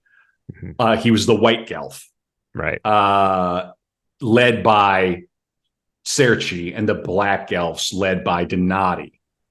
And the split was along family lines at first. Eventually, ideological differences arose based on opposing views of the papal role in Florentine affairs. How much Pope do we want? Right. The blacks supported the Pope, and the whites wanted more freedom from Rome. Okay. They're an independent city-state, a republic, but they're also obviously under the authority of the Pope. But it's like, how much civil authority do we want to give the Pope? Obviously, he has ultimate religious authority, but do we want him deciding? Is he going to decide the tax rate for stuff? Or exactly. Right. The whites took power. Go ahead. Well, I was just thinking, you probably have, and I don't really understand the relationship between the Pope and the Holy Roman Empire at this point, but you'd probably have the Holy Roman Empire trying to make inroads to get control times two, I would imagine. I don't really know. Yeah. It's all up in the air and very tumultuous. And you can sort of see too how ultimately the nation state would emerge out of all of this, and people would just go, okay, enough of this. We all speak the same language. We all roughly have the same culture. We got to get together here. Just to kind of stabilize this stuff a little bit. Just like you can't have power struggles going on forever, right? Like that's not good for anybody. That's not even good for the people at the top. Yeah, totally. All right, so the blacks supported the Pope, and the whites wanted more freedom from Rome. The whites took power first and expelled the blacks. In response, Pope Boniface VIII planned a military operation of Florence. So this is not like the popes today. This would be like if the Pope Pope's chopping a big cigar in a war room someplace. Yeah. In 1301, Charles of Valois, brother of King Philip IV of France, was expected to visit Florence because the Pope had appointed him as peacemaker for Tuscany. But the city's government had treated the Pope's ambassadors badly a few weeks before, seeking independence from papal influence.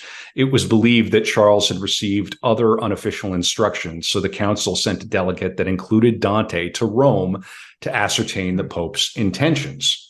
All right. So he's involved in affairs. He's in the mix for sure. Yeah, I'm off to Rome to go and try to figure out what the Pope is up to. All right. Pope Boniface quickly dismissed the other delegates and asked Dante alone to remain in Rome.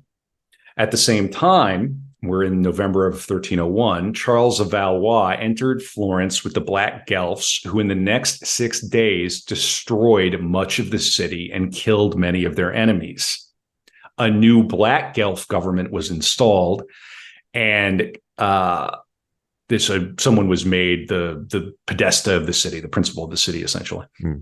In March of 1302, Dante, a white Guelph by affiliation, along with the Gerardini family, was condemned to exile for 2 years and ordered to pay a large fine. Dante was accused of corruption and financial wrongdoing by the Black Guelphs for the time that he was serving as city prior, which was Florence's highest position. So he was involved in Florentine politics. He was the prior for 2 months. And my understanding, I think, is that they rotated that. Like it was They were having a go at democracy, right? Like if you were a property man, right? Like you could have you were part of this republic, right? You had to say you get rotated up to leadership, and now this stuff happens and you're just on the wrong side. So whether he was he actually corrupt, or is this just like, you were on the wrong side, now the other side's in charge, so they're gonna handle you?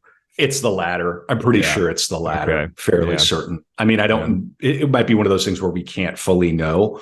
But if you were to believe Boccaccio, I mean, and obviously Boccaccio is a partisan. But yeah, I don't think there's any evidence that Dante was, mixed up in anything. Skimming off the top or whatever. Yeah, no, I think he just was on the wrong side. So, all right. The poet was still in Rome in 1302, as the Pope, who had backed the Black Guelphs, had suggested that Dante stay there. So and there's scare quotes here. So there's kind of an implication that like the Pope is kind of holding him hostage. Right. That's fun. That's fun. Florence, under the Black Guelphs, therefore considered Dante an absconder. Dante did not pay the fine, in part because he believed he was not guilty, and in part because all his assets in Florence had been seized by the Black Guelphs. Well, they take all your stuff, and then it's like, hey, by the way, you also have to pay this fine. Yeah, we don't do anything like that anymore. No, yeah, wow. He was condemned to perpetual exile. If he had returned to Florence without paying the fine, he could have been burned at the stake. Wow. Holy smokes. Yeah, getting real. And so we come to the chapter in Dante A Life called Banishment. I'm going to read a little bit. I think we're following, right? Yeah. Okay. Yeah. At the beginning of November 1301, Charles of Valois entered Florence with 1,200 knights. The Black Guelphs had never ceased sending ambassadors beseeching him not to trust the Ghibellines, who they said were governing the city. Presenting the government of the Cercis as Ghibelline was something of an exaggeration, but the French did not understand the complications of Italian politics, and you could get away with telling them this and much more. So the French are somehow involved here. The White Guelphs fooled themselves that the brother of the King of France really was coming to bring peace and harmony, but the Black Guelphs knew very well that the Pope had sent him to destroy their enemies. When they eventually understood the truth, the Cercis supporters took fright, and each one tried to save himself by distinguishing his own position from that of the condemned faction. Bandino Falconieri, a cowardly man, was saying, "My lords, I am well pleased because I was not sleeping safe in my bed." Campani wrote in disgust. The priors, one of whom in that particular 2-month period was Dino Campani himself, negotiated with the Pope and desperately tried to placate him. But the Black Guelphs lost their patience and started to carry out acts of violence and aggression. On the advice of a holy man, the priors organized a procession to implore divine mercy, and many mocked us and said that we would do better to sharpen our swords. Ultimately, Charles of Valois threw off his disguise and had the leaders of the White Guelphs arrested, while Corso Donati and the other exiles returned to the city with impunity. For 5 or 6 days, the Black Guelphs killed, tortured, plundered, and destroyed by fire just as they wished. Dante's properties were also laid waste, as Bruni recalled.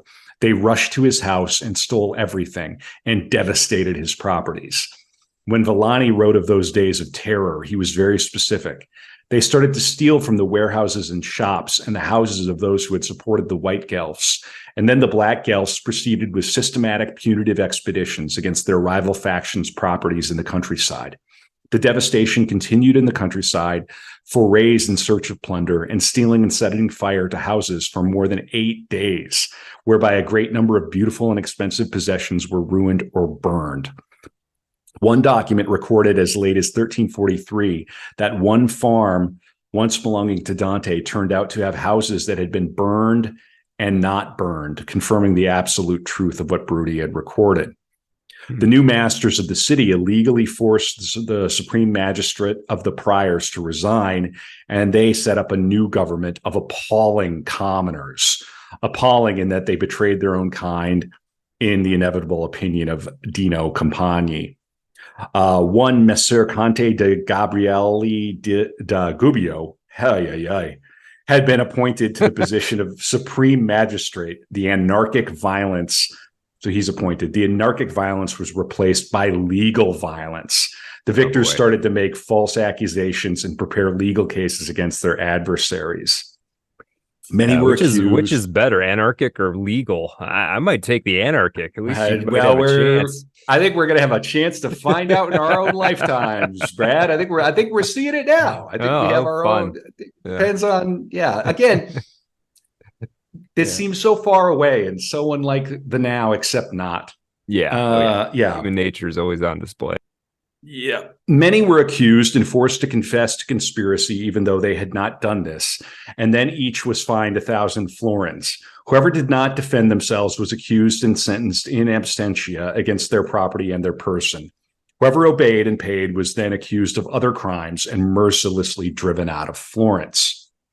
In the first few months of 1302, the exiles numbered more than 600. Wow. And Dante is on that list. Dante Alighieri, who was an ambassador to Rome. All right.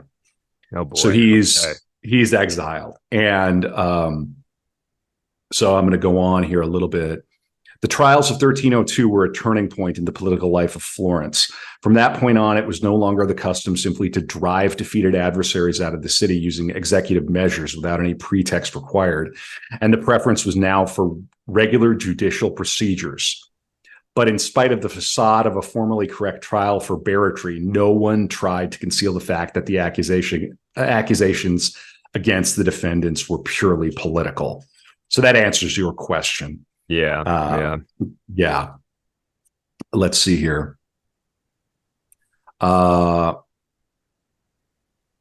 of these commoners remained in the land, but they had to be as vigilant as a mouse in flour. In other words, those who weren't killed or driven out had to keep quiet and not draw too much attention to themselves. Dante was too compromised to rejoin such people. Ultimately, he had become one of the leading governors of our city. That is to say, one of the most influential politicians. And this must have been the case. Mm-hmm. Huh. Yeah. I just wasn't expecting this. I wasn't expecting his role to be so.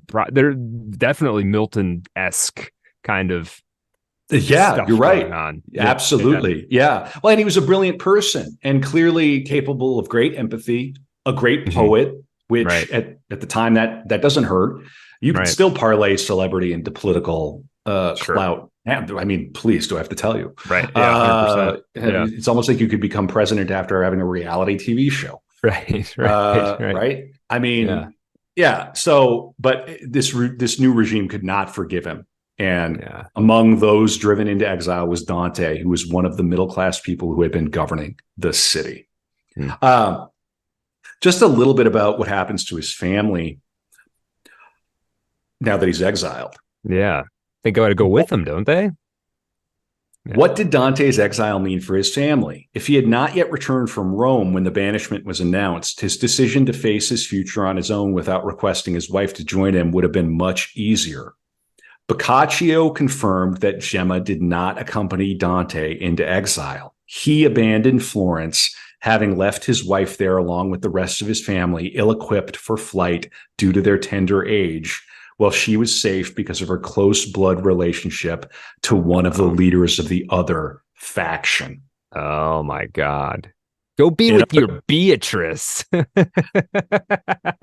just kidding. It's not really what's going on. I mean, I think there's a quality of it's just practical. Sure. Yeah. Right? It makes sense. Yeah. Why would you go try to live by hook or by crook with Dante someplace you've never been when you can stay behind and, do all right. All right. Well, and this is saying, in other words, the children were too small, and therefore Dante preferred them not to follow him. And he was relaxed about Gemma's personal safety, as she was a relation of Corso Donati. Yeah. Okay. Yeah. So let's see another paragraph here. I think it seems important. This portrait, in which the dominant theme is his concern for his family, jars with what Boccaccio had just written in a famous passage in which he criticized Dante for having got married, which I read, and thus subjected himself to all those irritations and demands that women inflict on their husbands. This was a popular theme in the Middle Ages and engendered a flourishing literary genre, which was both take my wife, please. Right, exactly. I mean, again, it's like nothing changes.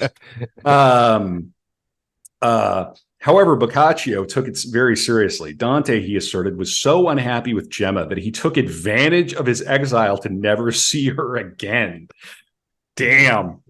Once he had left her, he never wanted to go where she was, nor could he suffer her ever to come to where he was. It is impossible to reconcile these two versions. Either Boccaccio was speaking the truth, and therefore the marriage between Dante and Gemma was a failure, or he was indulging in idle gossip. Gemma's continued residence in Florence was confirmed by an account given to Boccaccio many years later by Dante's nephew. After the verdict, fearing that her husband's house would be plundered, Dante's wife, who was called Gemma, and this is the nephew speaking, following the advice of friends and relations, had several strong boxes containing various objects of value and Dante's writing removed from the house and put in a safe place, which would have been a monastery, as Boccaccio also pointed out. During moments of political crisis the reflex action for wealthy Florentines was to ensure the safety of their most precious possessions by entrusting them to friars and monks. A few years later, the wives of exiles were permitted to claim back the properties that came from with their dowries, and Gemma needed documents contained in those strong boxes, which she had never removed from their hiding place. So she sent her nephew to get them, accompanied with an attorney. Okay, so it goes on, and they sort of speculate about the nature of this. But there you go. So now Dante is on the wind. He is exiled. He's on the Pope's shit list. It's just it's pretty wild. Yeah. And so he's in Rome. He's in Rome, though. He can't leave Rome. Yeah, no. He starts moving around. Okay. Yeah. So this is where he goes ahead and he's writing. He's still writing during this period. So we're going to talk about two of the pieces that I've already mentioned real briefly. This is when in 1302 to 1305 he goes into exile. What's he going to do? He's going to write. Well, he's he's not got the wife and kids around. Yeah. Your world's been ripped apart, and so he writes on the eloquence in the vernacular, or Del Vulgare Eloquentia. He wrote this in Latin, which is interesting. Okay. It was supposed to be 4 books. He abruptly terminates in the middle of the second book. In the first book, he discusses the relationship between Latin and the vernacular and the search for an illustrious vernacular. He's basically saying, I'm looking for this thing. Right? He wants an illustrious Italian vernacular. What does that mean? And then the second book is an analysis of the structure of the canto, which we're coming to, or song, also known as canzoni in Sicilian, which is a literary genre developed from the Sicilian school of poetry. So he's not just an author; he's a theorist. He's putting his ideas together. He's organizing his thoughts. He's just gone through hell. Right. Absolutely. Got a lot of time on his hands. Latin essays were very popular in the Middle Ages, and Dante wrote about an uncommon topic. This was not discussed at the time. Like, why don't we write in German? Why don't we write in Italian? Right. And he presented the argument for giving vernacular the same dignity and legitimacy that Latin was given, which very interesting. I mean, we're heading toward, and of course, this is pre-Reformation, but what was one of the very first things they did in the Reformation? They translated the Bible into the vernacular. Sure. So there's a lot of political. If you're saying we should be writing in the way we talk, I mean, the first thing that's going to come to mind is, why isn't the Bible in our language? Right? I mean, I don't know. It's like the book. Yeah. What if we could read this ourselves? Right. Interesting. Yeah. So okay. All right. So finally, Dante wrote this essay in order to analyze the origin and the philosophy of the vernacular, because in his opinion, this language was not something static, but something that evolves and needed contextualization. All right. So it was an unfinished project. All right. I'm just going to grab from the Princeton bit. We're coming up to the comedy. Don't worry. Okay. We're coming to hell, Brad. All right. I mean, and this is just the beginning of, I'm just going to read from the first book, first paragraph. Since I find that no one before myself has dealt in any way with the theory of eloquence in the vernacular, and since we can plainly see that such eloquence is necessary to everyone, for not only men, but also women and children strive to acquire it as far as nature allows, I shall try, inspired by the word that comes from above, to say something useful about the language of people who speak the vulgar tongue, hoping thereby to enlighten somewhat the understanding of those who walk the streets like the blind, ever thinking that what lies ahead is behind them. Yet in so doing, I shall not bring to so large a cup only the water of my own thinking, but shall add to it more potent ingredients taken or extracted from elsewhere, so that from these I may concoct the sweetest possible mead. Isn't this style so like it's fun? They used to have fun. Right. And you used to really have to lay it on thick. Right. Of course. You know, of all the authors and all of the artists that we've covered, who stylistically who is the most like this style, these people? Who's that? Gurdjieff. Oh, yeah. Okay. Gurdjieff wrote like this. Right. Yeah. And I think probably intentionally. Yeah. Well, it must have written intentionally. Okay. Sure. All right. So we could move past that, but that's a major work, or it's an important minor work. Yeah. The major work the major work for Dante is the comedy. Yeah. Sure, but it's also it's telling us a lot about his thinking about writing, right? So, yeah, very interesting. He would also work on the Convivio, which is the banquet. And this is another unfinished work. So he goes into exile, and then he very quickly has 2 unfinished books. And this is 1304, 1307, 4 books, a prefatory one, and then 3 books that each include a long lyrical poem called a canzone and a prose allegorical interpretation or commentary of the poem that goes off in multiple thematic directions. And this is interesting.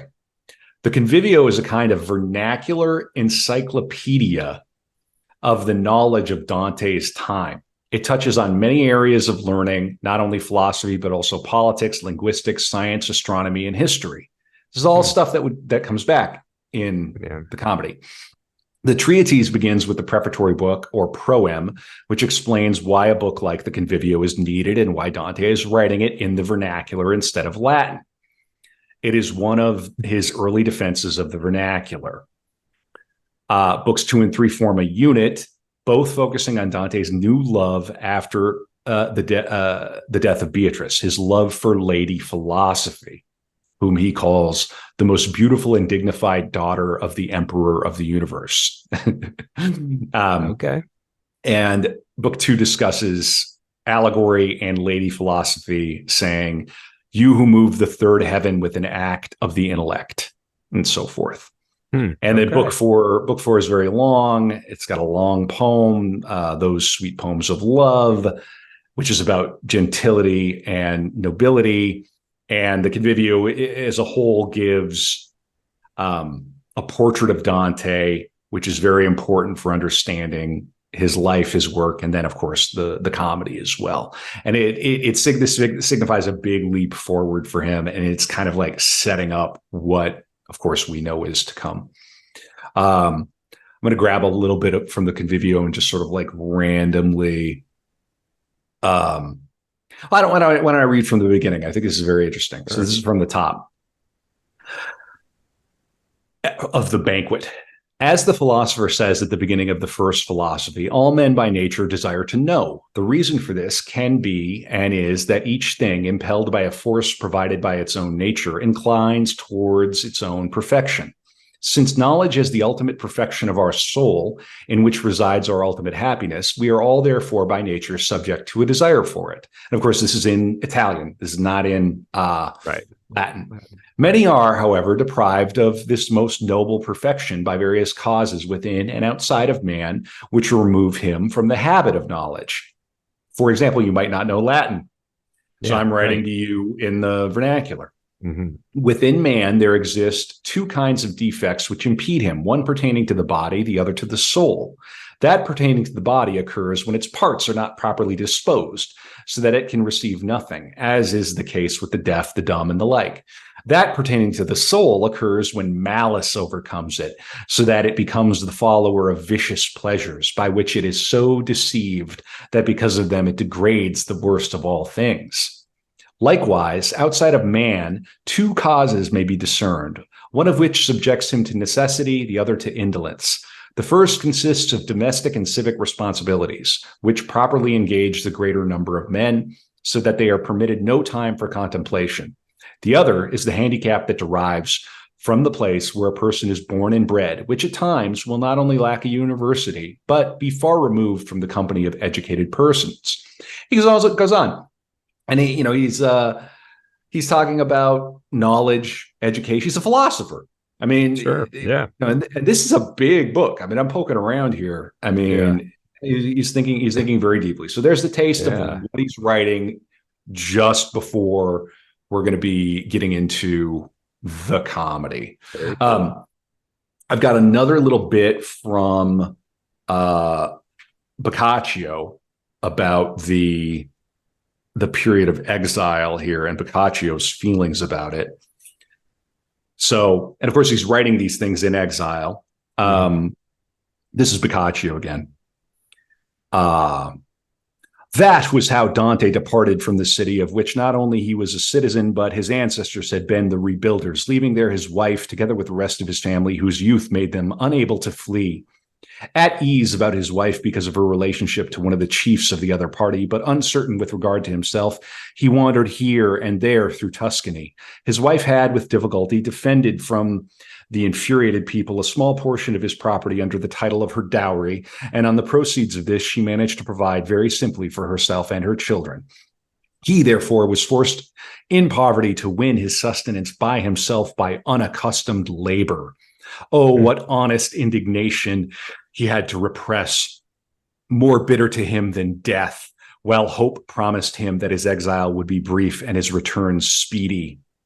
Against his expectation, however, he remained for many years after leaving Verona, where in the first years of his flight he had gone to Alberto della Scala, by whom he had been kindly received.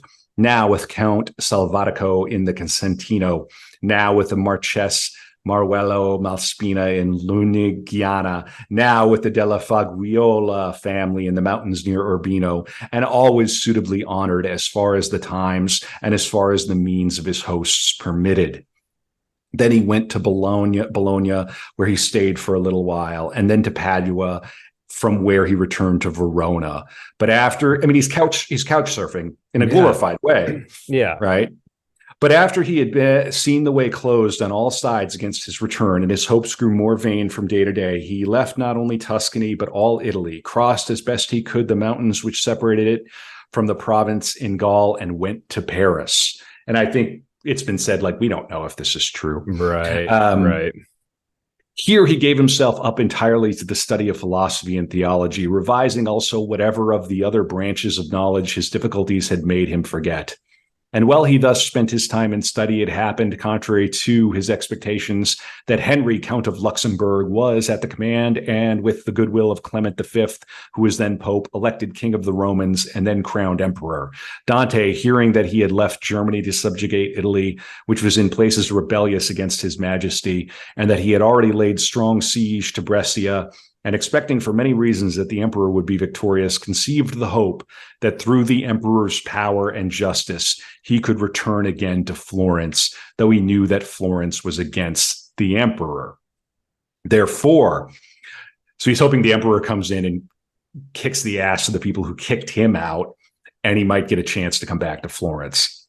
But right? Even that seems thin, right? Right. No, I know. Yeah. Listen, I mean, you need PhD level people to start to pick apart the nuance of this. And most of what they're going to say is, we don't know. Right. It could be this, it's probably that. It's most likely this, but this goes on. Therefore, crossing the Alps again, Dante joined the enemies of the Florentines and their party, and by embassies and letters tried to draw the emperor from the siege of Brescia so that he might lay siege to Florence as the chief of his enemies. Dante suggested that if she were conquered, the emperor would have little or no difficulty in attaining free and rapid possession and power over all Italy. So he's sort of saying that Boccaccio is saying Dante's still playing at politics, trying to manipulate things in order to get himself back to Florence. Sure. Yeah. Okay. Yeah. All Intrigue. Right. Yeah. Dude, this guy's life was a movie. I mean, I've said that before, but it's just wild. I just want to make sure I'm covering everything because we're going to be going down the rabbit hole quite literally. Yeah. All right. Okay, good. How you feeling, Brad? You feeling good? Good. Yeah. This is interesting. This is not, I mean, I didn't have a lot of preconceived notions about what his life is going to be like. So I can't say this isn't what I expected really, but this is fascinating. Good. Okay. Well, this leads us to, I think, the final work of kind of like the minor work prior to the comedy. So he took part in several attempts by the White Guelphs to regain power. These failed. He became bitter, grew disgusted with the infighting and ineffectiveness of his allies. He went to Verona, then Sarzana. Apparently, he lived in Lucca with a woman named Gentuca. Gentuca from Gentuca. Okay, I don't know. Yeah, that sounds like a Jimmy Buffett song, doesn't it? Does. Yeah. Rest in peace to a great one, right? Yeah. She apparently made his stay comfortable, and he later mentions her in Purgatory. Okay. Yeah. There's Very speculation. Yeah. There's speculation that he was in Paris between 1308 and 1310. Some say he went to Oxford. These claims were made in Boccaccio's book, and they were impressed by his learning and erudition, trying to explain it. Evidently, Dante's command of philosophy and his literary interests deepened in exile, and when he was no longer busy with day-to-day business of Florentine domestic politics, which is evidenced from the prose during this period, which we've started to touch on, right? He's like, what's he going to do? There's no real evidence that he ever left Italy. So, we don't know. Paris is a hike. It's a long way, and Oxford is a giga hike. Yeah, for sure. Yeah. Okay. Yeah. All right. So in 1310, Holy Roman Emperor Henry VII of Luxembourg marched into Italy at the head of 5,000 troops. Dante saw in him a new Charlemagne who would restore the office of the Holy Roman Emperor to its former glory and also retake Florence from the Black Guelphs. He wrote to Henry and several Italian princes demanding that they destroy the Black Guelphs. Mixing religion and private concerns in his writing, he invoked the worst anger of God against his city and suggested several particular targets who were also his personal enemies. It was during this time that he wrote De Monarchia, proposing a universal monarchy under Henry VII. Wow. Okay. And this is the De Monarchia or Monarchia. Yeah. It's a Latin language treatise on secular and religious power, which he wrote between 1312 and 1313, the luckiest year. Right. With this text, he intervened in one of the most controversial subjects of his period, the relationship between secular authority, represented by the Holy Roman Emperor, and religious authority, represented by the Pope. Mm-hmm. Dante's point of view is known on this problem, since during his political activity, he had fought to defend the autonomy of the city government of Florence from the temporal demands of Pope Boniface VIII. Mm-hmm. The Catholic Church, the one true faith, banned this. I'm kind of amazed I haven't said that 15 times yet. They banned this book in 1585. You want a real banned book? Right. Go read like a legitimately real, right. not at Barnes and Noble in Dubuque. Right. I'm talking about a real banned book that the church said you can't have this book in the 16th century. Wow. Yeah. Okay. So centuries later. Yeah. Okay. Right. So it was composed in 1312, 1313. And it's made up of 3 books. The most significant is the third, in which Dante explicitly confronts the subject of relations between the Pope and the Emperor. He condemns the hierocratic conception of the Pope's power, elaborated by the Church, with the theory of the sun and the moon, and solemnly confirmed by the papal bull Unum Sanctum of 1302. The hierocratic conception assigns all power to the Pope, making his authority superior to that of the Emperor. This meant that the Pope could legitimately intervene in matters usually regarded as secular.